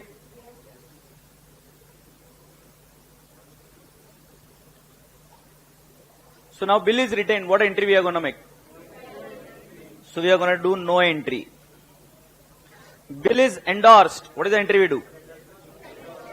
अभी मैं आपको बता दूं, बिल इज एंडोर्स मतलब हम किसको एंडोर्स करेंगे। देखो देखो देखो, हमको अभी किसी से बिल आया, बट हमको ये पैसा किसी और को भी देना हो सकता है। जैसे मुझे स्वप्निल भाई से पैसा आता है, बट मुझे मेरे प्रिंटर को भी पैसा देना होता है। तो मान लो स्वप्निल भाई से मुझे बिल आया और ये बिल मैंने एज इट इज किसको, मेरे प्रिंटर को दे दिया, तो मैं उसको क्या करता हूं, सेम बिल को जब देता हूं तो उसको बोलते हैं एंडोर्स करना, दे देना, किसी और को ट्रांसफर कर देना। तो उस केस में बेटा मैं उसको क्या दे रहा हूं, मैं मेरा बिल उसको दे रहा हूं, यस और नो, मतलब मैं मेरा बिल्स रिसीवेबल दे रहा हूं। जैसे मैं कैश देता किसी को, तो मैं हम एंट्री क्या करते, इधर हम लिखेंगे एंडोर्सी। एंडोर्सी मतलब क्रेडिटर, जिसको पैसा देना है। तो मेरा प्रिंटर, जिसको मुझे पैसा देना है, तो प्रिंटर टू कैश बोलता, बट अभी मैं प्रिंटर को कैश नहीं दे रहा हूं, तो मैं एंट्री क्या करूंगा, प्रिंटर टू बीआर। समझ में आ रहा है क्या? ये कैश की एंट्री है, बट वहां पर हम वर्ड यूज करते थे कैश, यहां पर वर्ड कैश की जगह पे क्या यूज करेंगे, बीआर। बोलो हाँ। सो बेटा जी हम एंट्री क्या करेंगे, एंडोर्सी। बेटा एंडोर्सी का मतलब कुछ नहीं है, हमारे creditor. Endorsee account debit to creditor, sorry to BR. ए गधेड़े, इसको है ना तुम बीआर देने वाले हो, झंडू नहीं दे रहे हो। सपोज मान लो मेरे पास बिल आया ऐश्वर्या का, ऐश्वर्या ने एक्सेप्ट कर लिया, मेरी फेवरेट हीरोइन, उसने बिल एक्सेप्ट कर लिया। अब वो बिल मैं किसी और को दे रहा हूं, ऐश्वर्या को नहीं दे रहा हूं उसको। अरे बाबा बच्चे गलतियां करके आते, पर्सनल अकाउंट लिख के आते, इसलिए चिल्ला रहा हूं। तो तुम क्या देने वाले उसको, बीआर। समझ में आया? तो एंट्री क्या हुई बेटा जी, एंडोर्सी। और एंडोर्सी मतलब कौन, आपका, आपका creditor. So creditors to BR, से यस। आगे बढ़ जाऊं बेटा जी, बिल डिस्काउंट करा। पहले बिल डिस्काउंट क्यों कराना पड़ता है मैं आपको बताता हूं। बेटा कई बार आपको पैसे की जरूरत पड़ती है, और पैसे की जरूरत पड़ती है तो आपके पास पैसा नहीं होता है, तब आपके पास ऐसी कोई चीज होती है जो आप बैंक के पास जाकर डिस्काउंट कराकर ले आते हो। जैसे अभी मैं आपको अपने घर में सुना होगा या देखा होगा कि आपके घर में पैसे की जरूरत पड़ी, तो घर वालों ने गोल्ड लिया और गोल्ड को जाके किसी को दिया, तो गोल्ड उसी भाव में देता है या कम भाव में देता है, बराबर है। तो आपने डिस्काउंट कराया, उसको कम भाव में डिस्काउंट कराया। वैसे ही जैसे गोल्ड आपकी एक एसेट है, वैसे आपकी और एक एसेट है जिसका नाम है बीआर। बीआर में आपको पैसा 3 महीने बाद मिलने वाला है, तुमको पैसा तुरंत चाहिए, तो बैंक क्या करता है, अभी पैसा ले जा, बट मैं तेरे को अभी पैसा कम दूंगी। एग्रीड। अब बैंक कम पैसा क्यों देगी? क्योंकि बैंक आपका इंटरेस्ट काट लेगी। 3 महीने बाद बैंक को पैसे मिलेंगे, सो बैंक बोलती है अभी पैसा लेके जा, but I will deduct interest for 3 months, क्योंकि मैं 3 महीने पहले पेमेंट कर रही हूं तुम्हें, मुझे 3 महीने बाद मिलेगा, तो वो इंटरेस्ट काट लेती है। से यस। तो उस केस में एंट्री होती है, बैंक अकाउंट डेबिट, पैसा आया, discount account debit to what, bills receivable. बेटा क्योंकि मैंने अमाउंट लिखी तो मैं इधर लिख रहा हूं अमाउंट 10,000। अब मान लो डिस्काउंट कराया तो मुझे मिले 9,800, 200 क्या डिस्काउंट और बिल्स रिसीवेबल क्या 10,000। बोलो हाँ, क्या एंट्री आएगी? Bank discount to BR, bank discount to what, BR. अच्छा राजा बेटा जी, बिल सेंट फॉर कलेक्शन है। तुम्हें पता है कई बार ऐसे इतने सारे चेक आ जाते हैं हमारे पास, राइट। हमारे पहले ऐसे होता था कि बहुत सारे चेक आते थे, जब डिमोनेटाइजेशन हुआ था ना, तब लोगों के पास कैश नहीं होती थी। एग्रीड। तो लोग क्या करते थे, चेक लेके आते थे बहुत सारे, तो दिन भर में कितने चेक आ जाते, 100-150 चेक आ जाते थे। अब कई बार चेक पोस्ट डेटेड भी होते थे। अब हम कहां हिसाब किताब रखते बैठेंगे कि कौन सा पोस्ट डेटेड चेक है, तो हम क्या करते थे, वो सारे चेक इकट्ठा करते और कहां देके आ जाते, बैंक के पास, और बैंक को बोलते थे कि तुम ये पैसा कलेक्ट करके लेके आओ हमारे लिए। से यस। सो जब मैं बिल बैंक के पास दे देता हूं तो मेरी एंट्री होती, बिल सेंट फॉर कलेक्शन, मतलब बिल मेरे ही है, बट हम एंट्री क्या करते थे इस केस में, bill sent for collection, BSC मतलब क्या, bill sent for collection to what, BR, और मेरी अमाउंट हो जाएगी 10,000। बोलो ना हाँ, क्या ये बात समझ में आई? इसमें बिल मेरा ही है, बट मैं ये काम किसके ऊपर सौंप देता हूं, बैंक के पास। तुम्हें पता है एयरटेल के पास ऐसे बहुत सारे चेक आते हैं, तो एयरटेल वाले क्या करते हैं, बैंक को पकड़ते हैं और उसको बोलते हैं कि तू ही चेक क्लियर करवा के मुझे पैसा ला कर दे दे, जिसका बाउंस हो रहा है वो मुझे बता दे, हम उसका कनेक्शन काट देंगे। समझ में आ रहा है कि नहीं आ रहा है? सो बेटा जी, क्या हम इसको रिवाइज कर सकते हैं क्या?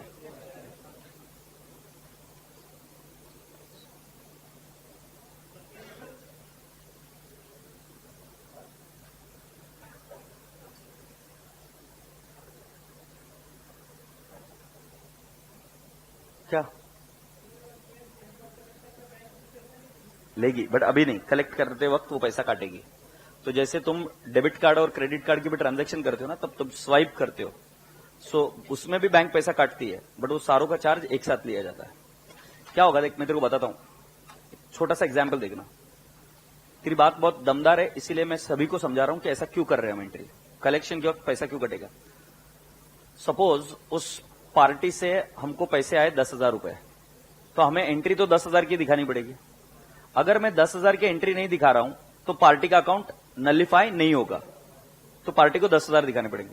अब मैं क्या करता हूं, जो बैंक में जो डिपॉजिट किया है मुझे उतना ही लिखना पड़ेगा। क्यों? रीजन ये है कि मेरे को आगे रिकंसिलेशन करते वक्त, रिकंसिलेशन समझता है कि मैंने 10,000 का पैसा मतलब चेक दिया, तो बैंक भी यही बोलेगा कि 10,000 का चेक मैंने क्लियर किया, और उसके बाद में बैंक चार्जेस काटेगी। तो उससे क्या होगा कि इधर 10,000 की एंट्री दिख रही है हमारे बुक्स में, बैंक में भी 10,000 की एंट्री दिखेगी, और उसका बैंक चार्जेस अलग दिखेगा। नहीं तो कितना बड़ा कैओस हो जाएगा, इधर 10,000 दिख रहा है, उधर 9,900 दिख रहा है, तो हम टिक मार्क ही नहीं कर पाएंगे ना कि क्लियर हुआ कि नहीं हुआ। You getting my point? तो इधर 10,000 तो उधर भी कितना दिखेगा, 10,000, तो उसके बेसिस पर फिर नीचे बैंक चार्जेस आते हैं।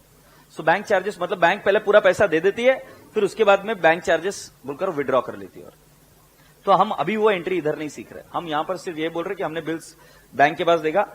क्योंकि क्या है, अगर हमने जो बिल भेजे है बैंक के पास, क्योंकि क्या है, बिल हम खुद भी कलेक्ट कर सकते थे ना, हमारे पास समय नहीं था तो हमने बैंक को भेज दिया। अब बैंक को भेज दिया, बैंक चार्जेस पहले ही एंट्री कर दी, तो हम वेरीफाई कैसे करेंगे कि इधर से इतने बिल हमने डाले थे, इतने हमारे पास है, और उतने क्लियर हुए कि नहीं हुए। इधर दिख रही है एंट्री हमारे बुक्स में 10,000 की, उधर एंट्री दिख रही है 9,900 की, टिक ही नहीं होगा ना। अंडरस्टैंडिंग? बहुत बहुत धन्यवाद। मुझे नहीं समझा। Bill is retained, bill is endorsed, endorsed to BR, bill is discounted, bank discount to BR, bill sent for collection. You are lovely so far. तो हर एक केस में बीआर क्रेडिट हुआ क्या? अब मुझे वचन दो कि बीआर की अमाउंट आप कभी भी चेंज नहीं करोगे। बीआर की अमाउंट एक 100 रुपए की नोट के जैसे है। ये दिख रहा है कि 100 रुपए की नोट, एग्रीड? अभी 100 रुपए की नोट है तो इसको काट कैसे लिख सकते हैं? 110, और सामने वाले आदमी को बोला ये लो 110 रुपए। तो मालूम है ना कैसा मारता है? एक हाथ पकड़ेगा और ऐसा मारता जाएगा गोल गोल घुमाते घुमाते। समझ में आया कि नहीं है? कहीं भागने नहीं देगा वो प्लेस। तो ऐसा नहीं होता कि आप उधर काट के लिख दो। सो रूल ध्यान में रखना, बीआर और बिल्स पेबल कभी भी अपनी अमाउंट चेंज नहीं करेंगे। कौन अपनी अमाउंट चेंज नहीं करेगा? बीआर और बिल्स पेबल, वचन दो, कभी भी अपनी अमाउंट चेंज नहीं करेंगे। ओ भाई समझ में आया ना? अब मैं बताऊं कि आपको क्या हुआ। इन बिल के साथ अब दो चीजें हो सकती है, या तो ये हो जाएंगे ऑनर या तो ये हो जाएंगे डिसऑनर। क्या क्या होगा बाबू? या तो हो जाएंगे ऑनर, ऑनर मतलब पैसा मिल जाएगा, और डिसऑनर मतलब पैसा नहीं मिलेगा। तो अगर ये हो गया ऑनर, ऑनर हो गया तो आपकी एंट्री क्या होगी? बिल आपने रिटर्न किया, पैसा किसको मिलेगा? आपको मिलेगा। एंट्री क्या होगी? Cash oblique bank to BR. बोलो ना हाँ। कितना बेटा जी? 10,000 10,000 रुपए मिल गए क्या आपको? अच्छा, बिल अगर एंडोर्स किया तो पैसा मुझे मिलेगा या एंडोर्सी को मिलेगा? अरे आवाज नहीं आ रही यार। तो इस केस में आ जाएगा नो एंट्री। सही है? अगर मैंने बिल डिस्काउंट कराया था तो पैसा मुझे मिलेगा कि बैंक को मिलेगा? क्योंकि मुझे तो पहले ही मिल गया ना, दोबारा कैसे मिलेगा? से यस। तो इधर भी क्या आएगा? No entry. बट बेटा जी bill is sent for collection, तो पैसा किसे मिलेगा? मुझे ही मिलेगा ना। तो हमारी एंट्री होगी bank to bill sent for collection 10,000 10,000। अच्छा, तुम्हारा क्वेश्चन तब बैंक चार्जेस आएंगे कि नहीं आएंगे? आ सकते हैं। 11th 12th में एंट्री आपने सीखी होगी, उस केस में आप एंट्री क्या करते हैं? Bank charges to bill sent for collection. Generally मैं एंट्री सिखाता हूं कि पहले पैसा आ गया, आने के बाद में बैंक चार्जेस की एंट्री। तो एंट्री क्या होगी? Bank charges to bill sent for, sorry, bank charges to bank. अभी आप भी अभी भी देखो ना, सारे केस में चेक डिसऑनर हुआ, तुमने चेक डिपॉजिट किया 20,000 का, वो डिसऑनर हुआ तो बैंक आपसे चार्जेस कलेक्ट करती है। तो जब चार्जेस कलेक्ट करती है तो उसकी एंट्री अलग से कर देती है ना। अभी है नहीं, मैं भी वही बोल रहा हूं। तो बैंक चार्जेस की एंट्री हम हमेशा अलग करते हैं। मिनिमम बैलेंस मेंटेन नहीं किया, बैंक चार्जेस कट होते हैं ना, और उसकी एंट्री जनरली अलग होती है। से यस। ये बाबूड़े, ये बात समझ में आई क्या? मेरे को नहीं समझा, मुझे बताओ ना। बिल इज ऑनर्ड, क्या? Cash to BR. Bill is discounted and honored, no entry. Bill is endorsed and honored. Bill is sent for collection and honored. Bank to bill sent for collection. Say yes. लिख लिया यहां तक? अभी अच्छा अभी लिख रहे हो? शादी में आए करे ऑनर लिख।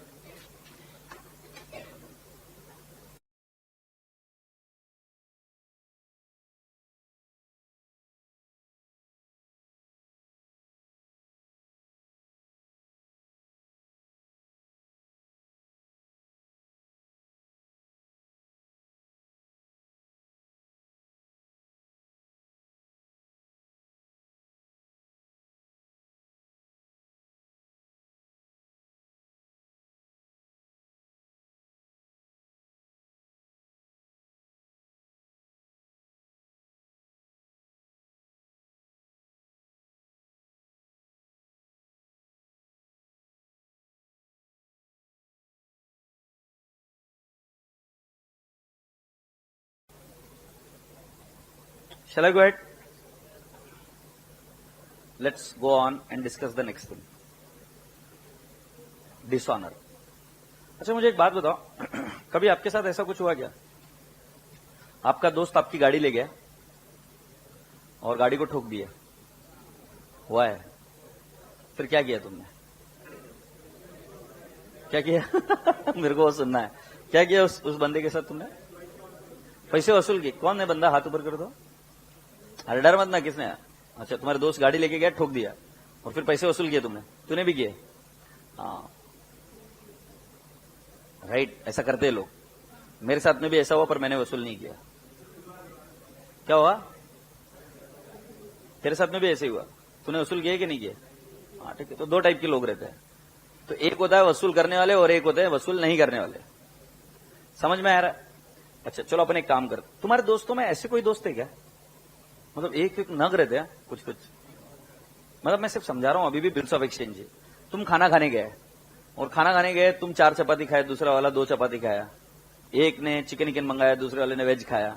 जो पैसे डिवाइड होते हैं तब मैं 2 ही चपाती खाया, तू 4 खाया, तेरा पैसा ज्यादा, ऐसे है ना इस क्लास में? अच्छा है तो अपन नाम नहीं पूछेंगे, बहुत गंदा लगता है, बट एनी विच वेज ऐसा लोग करते हैं। तुमको समझ में आया कि नहीं है? तो कुल मिलाकर तुम क्या ओनस डालते हो मैं तुम्हें बता रहा हूं। तुम्हारी मतलब बुद्धि, जो व्यवहारिक बुद्धि है उसको जागृत करो तो ये समझ में आएगा। उसमें तुम क्या करते हो, तुम सीधा बोलते हो भाई देख तूने ज्यादा खाया है, तेरा पैसा है, तू भरेगा, बात खत्म। तूने गाड़ी ठोकी है, गाड़ी मेरी रहेगी, बट तेरे वजह से खर्चा आएगा, तू पैसा बियर करेगा, बात खत्म। भले ही पैसा अभी मैं भरूंगा, बट ये पैसा तेरे को लाकर देना पड़ेगा। भले ही पैसा अभी मैं भर दूंगा, बराबर है ना? जब खाना खाते हैं तो सामने वाला बोलता चिकन खाया, हाँ मैं खाया, अभी मैं तेरे को पैसा दूंगा, अभी तो भर तू। तो अभी तुम भर देते बट बाद में उससे वसूल करते, हाँ या नहीं? क्या मेरी बात समझ में आती है क्या? बोलने का तात्पर्य क्या, जब बिल डिसऑनर होता है तो एक कांड होता है, कभी कभी होता है कभी कभी नहीं होता है। क्या होता है? एक कांड होता है। कांड का मतलब समझते हो? एक प्रॉब्लम क्रिएट होती है। क्या समझते हो तुम? कुछ नहीं समझते हो, नलायक। तो क्या प्रॉब्लम होती है? एक आदमी और ये दूसरा आदमी, इसका नाम है पांडु, इसका नाम है झंडू। झंडू का बिल पांडु के पास है और पांडु के पास बिल होने के बाद ये बिल उसने या तो डिस्काउंट कराया या रिटेन कराया या कलेक्शन को भेजा या एंडोर्स किया, कुछ भी क्या होगा, और ये बिल आगे जाकर झंडू पैसा नहीं देता, क्या हो जाता है? डिसऑनर। सो पांडु क्या करता है, ये वाली सारी चीज कानून को बता देता है। किसको? कानून, जिसको बोलते हैं नोटरी पब्लिक। क्या बोलते हैं? Notary public. नोटरी पब्लिक ये लिखकर ले लेता है कि हाँ ये बिल पैसे आने चाहिए थे, नहीं आए, ये पैसे डिसऑनर, मतलब ये बिल डिसऑनर हो गया। बोलना भैया। तो ये नोटरी पब्लिक जब ये काम करता है तब नोटरी पब्लिक फोकट में नहीं करता, वो आपसे क्या लेता है? चार्जेस। वो क्या लेता है? चार्जेस। ठीक है? अब देखो, इसने मुझे चेक दिया, मैंने ये चेक बैंक में डिपॉजिट किया और वो चेक डिसऑनर हो गया। मेरी आईसीआईसीआई बैंक है, चुप नहीं बैठती है। बोले मैं तेरे फुकट रिका में काम करने को नहीं बैठी है कि वो तेरे को लाकर खेल पानी में चेक देगा, तू चेक मेरे में डिपॉजिट करेगा, मैं उसकी बैंक के पास जाएंगे कि पैसा दे, वो बैंक बोलेगी ठेंगा जाओ वापिस, इस अकाउंट में तो पैसा है ही नहीं, अप्रैल फूल। फिर वो मेरे को आएगी वापिस और बोलेगी ओ तुम्हारा चेक तो डिसऑनर हो गया है। बैंक बोलेगी मैं एडी नहीं है, मैं तेरा काम करने गई, पैसा नहीं है उसके अकाउंट में। ऐसे छपरी लोगों से पैसा लेते कहीं को तुम? मैं तेरे को बैंक चार्जेस लगाएगी। किसको? मेरे को। तुमको मालूम है कैसा होता है? अब बताओ मैं क्या करूं? व्यवहारिक बुद्धि लगाओ। हाँ, जैसा गाड़ी ठोका तुम उससे पैसे वसूल किए, जैसा वो चिकन खाया तुम उससे पैसा वसूल किए, वैसा ही अगर चेक इस नालायक की वजह से डिसऑनर हुआ तो मैं क्यों भरूं? तुम्हारे भेजे में घुसता है क्या बात? तो हम नोटरी पब्लिक के पास क्यों जाते हैं? नहीं, वो रजिस्टर कराने के लिए बिल डिसऑनर हो गया। अच्छा, नोटरी पब्लिक ये फुकट में करता है, ऐसे ही बैठा हुआ है कि वो कुछ पैसे लेता है, राइट? तो उसको बोलते हैं नोटिंग चार्जेस। क्या बोलेंगे? Noting charges. जैसे बैंक क्या लेती थी? Bank charges. वैसे इसको क्या बोलेंगे? Noting charges. नोटिंग चार्जेस हम किससे वसूल करेंगे? ड्रॉवी से। जिससे पैसा आना है उससे वसूल करेंगे, और हमें अल्टीमेटली पैसा किससे आना है? झंडू से, ड्रॉवी से। से यस और नो? सो बेटा जी, इसमें 2 ऑप्शन बनते हैं। मैं पहले बताऊं, नोटिंग चार्जेस इज पेड। क्या बोला रे भाई? Noting charges paid. किसने पेड किए? तो ₹100। हमेशा ध्यान में रखना, नोटिंग चार्जेस वही व्यक्ति बियर करेगा, वही व्यक्ति पे करेगा जिसके हाथ में बिल है। बियर कौन करेगा? हमेशा ड्रॉवी। नोटिंग चार्जेस पे कौन करेगा? Holder of the bill. जैसे पहले वाले केस में बिल किसके पास था? मेरे पास था, तो मैं भरूंगा। दूसरे वाले केस में एंडोर्सी के पास था, तो कौन भरेगा? एंडोर्सी। तीसरे वाले केस में किसके पास है? बैंक के पास है, तो कौन भरेगा? बैंक। और चौथे वाले केस में bill send for collection, bank के पास था, कौन भरेगा? बैंक। तुमने मुझे वचन दिया है कि कभी भी बीआर और बिल्स पेबल की अमाउंट चेंज नहीं हो सकती। वो एक डॉक्यूमेंट है यार, दस्तावेज है, स्टैम्प पेपर लगा, उसमें खाड़ा कोड नहीं चलता, कैंसिल कर नहीं कर सकते। इस केस में एंट्री एकदम सिंपल है। अगर नोटिंग चार्जेस इज पेड 100 और डिसऑनर हुआ हर एक केस में, तो एंट्री देखो। पहला वाला रिटेन था क्या? ये तुम्हें पैसा आया कि ठेंगा आया? ठेंगा। तो तुम क्या कर दोगे? 2 BR। BR तो अभी फालतू हो गया क्योंकि उसकी ड्यू डेट निकल गई, उससे तो पैसा नहीं आ रहा है। यह अमाउंट चेंज हो सकती क्या? नहीं। कैश नहीं आई, सॉरी कैश पे की, तो कैश को डेबिट करेंगे क्रेडिट करेंगे? कैश पे की तो डेबिट करेंगे क्रेडिट करेंगे? सो हम क्या करेंगे? To cash 100। और किससे पैसा आना था? झंडू से। सो तुम्हें बताऊं क्या हमेशा एंट्री कितनी होगी? सुनो ना, झंडू मतलब पर्सनल अकाउंट में नोटिंग चार्जेस ऐड कर सकते हो। किसमें ऐड कर सकते हो? पर्सनल अकाउंट में नोटिंग चार्जेस ऐड कर सकते हो। बीआर बिल्स पेबल में कभी भी नोटिंग चार्जेस ऐड नहीं कर सकते हो। इस एंट्री का अगर अनुवाद चाहिए हिंदी में तो देखो, झंडू को कहेंगे तेरे से 10,100 रुपए आने हैं, बिल्स रिसीवेबल के 10,000 रुपए, और 100 रुपए किसके आने के? Noting charges. अगर तुम्हें याद होगा तो झंडू को हमने माल बेचा था 10,000 का, जब बिल्स रिसीवेबल मिला था तो झंडू के अकाउंट को हमने रिवर्स कर दिया था, बीआर टू झंडू, तो झंडू का अकाउंट नलीफाई हो गया था। बट अगर वो बीआर सक्सेसफुल हुआ ही नहीं, पैसा आया ही नहीं, तो हम वापिस क्या बोलेंगे? झंडू तेरे से पैसा आना है, टू बीआर टू कैश से यस। अच्छा सुनो ना, अगर मान लो एंडोर्सी को दिया है तो नोटिंग चार्जेस कौन भरेगा? क्योंकि मैंने बताया जिसके पास बिल है वो जाके नोट कराता है। तो इस केस में आपकी एंट्री होगी झंडू से पैसा आना है, झंडू 10,100 टू एंडोर्सी। बीआर नहीं आएगा बेटा, बीआर अपने पास है ही नहीं। बीआर किसके पास है? एंडोर्सी। शॉर्टकट क्या सुनो, जिससे पैसा आना है उसको डेबिट, जिसको देना है उसको क्रेडिट। देखो तुमने एंडोर्सी को भी डेबिट किया था ना, ये देखो एंडोर्सी को डेबिट किया था। क्यों? क्योंकि तुमने बोला तुम्हारा पैसा दे दिया, बट अभी एंडोर्सी क्या बोलते आएगा? मेरा पैसा मिला नहीं है। तो अपना रूल क्या है? जिससे पैसा आना है उसको डेबिट, मतलब उससे रिसीव करना है, और जिसको हमने पेएबल था उसको रिवर्स कर दिया था, तो उसको क्या बोलेंगे? तुझे वापिस पेएबल है। अरे भाई हाँ या नहीं? सो रूल क्या बना बेटा जी, जब बिल हमारे पास ना हो तो हम बीआर शब्द यूज नहीं कर सकते। तब एंट्री क्या होगी? जिससे पैसा आना है उसको डेबिट, जिसको देना है उसको क्या? क्रेडिट। मुझे आवाज नहीं आ रही, क्या बोलेंगे? झंडू टू एंडोर्सी से यस। तीसरी एंट्री क्या होगी? अगर बिल डिस्काउंट कराया होगा तो एंट्री क्या होगी? Jhandu to bank. मैंने बोला पर्सनल अकाउंट में ऐड कर सकते हो, बैंक भी पर्सनल अकाउंट है क्या? तो अपनी एंट्री आएगी झंडू टू बैंक। मैं लिख दूंगा 10,100 10,100। जिससे पैसा आना है उसको डेबिट, जिसको देना है उसको क्रेडिट से यस। और लास्ट वाले केस में जब बिल सेंट फॉर कलेक्शन है तो bill sent for collection is just like BR. Bill sent for collection is just like BR. तो उस केस में एंट्री क्या होगी? Jhandu 10,100 to bill sent for collection, I'll say 10,000, and to bank I'll say 100। बेटा जी बिल सेंट फॉर कलेक्शन ये सिर्फ हमने हमारे एजेंट को दिया है, काम मैं करने की जगह मेरा एजेंट कर रहा है कलेक्ट करने का, मतलब it is as good as retained only. But मैं किसको दे रहा हूं? बैंक को। और बैंक को बोल रहा हूं कि तू वसूल कर दे। सो बैंक क्या करता है? बैंक क्या करता है? झंडू को 10,100 रुपए आने हैं, ये हमको पता चल गया क्योंकि हमें 10,100 ही आने हैं। बैंक बोलता है कि 10,000 का बिल ऑनर नहीं हुआ, तो मैंने नोट करा लिया आपके बिहाफ में, उसके 100 रुपए लगे टू बैंक, आपके बैंक खाते से वो पैसा निकाल दिया से यस और नो। इधर आपने पे किया था, इधर आप पे नहीं कर रहे हो, इधर वो आपके बैंक में से निकाल लेते हैं से यस। सो एक ट्रिक दूं क्या? जब बिल डिसऑनर होता है तो नोटिंग चार्जेस पर्सनल अकाउंट में ऐड होगा, और हमेशा किसको डेबिट करोगे? ड्रॉवी को। ड्रॉवी को हमेशा बिल के अमाउंट प्लस नोटिंग चार्जेस से यस। तो एंट्री क्या होगी? ड्रॉवी अकाउंट डेबिट, पहले वाले केस में टू बीआर टू कैश, दूसरे वाले केस में ड्रॉवी टू एंडोर्सी 10,100 10,100, तीसरे वाले केस में ड्रॉवी टू बैंक 10,100 10,100, चौथे वाले केस में drawee 10,100 to bill sent for collection 10,000 to bank 100। तुम्हें समझ में आ रहा है कि हर केस में हम ड्रॉवी को डेबिट कर रहे हैं। मीनिंग क्या है? तेरे से पैसा आना है, जिससे पैसा आना है उसको डेबिट, जिसको देना है उसको क्रेडिट से यस। जैसे सेकंड वाले केस में तुमको एंडोर्सी से देना था ना, तो तुमने उसको वापस पेएबल बना दिया।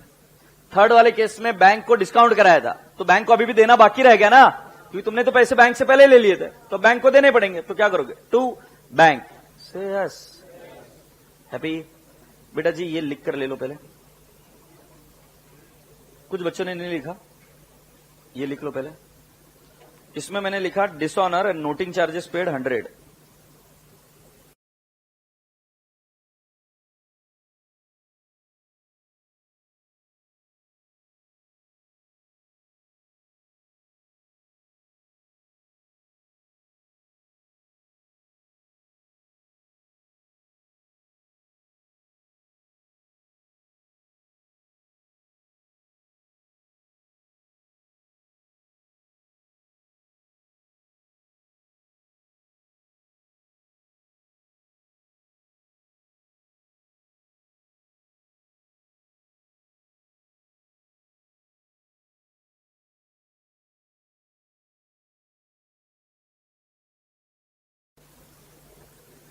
Can we go ahead to the next step?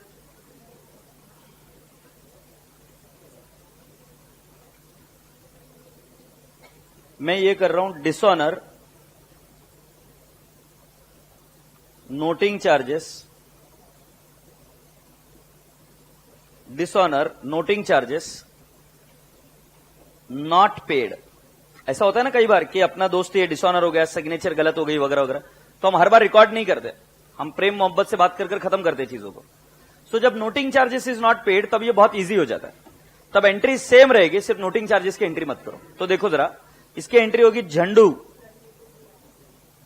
To BR, कितना लिखूंगा पिल्ला? 10,000 10,000।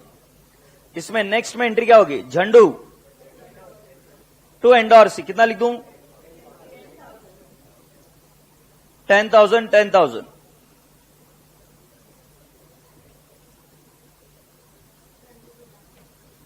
ये 10,000 लिखा है बेटा, ये पेन चला नहीं तो फिर वापस लिख दिया तो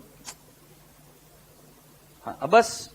अच्छा अभी इधर क्या लिखेंगे? झंडू टू बैंक, कितना? 10,000 10,000। और next Jhandu to bill sent for collection 10,000 10,000। Happy? Yes.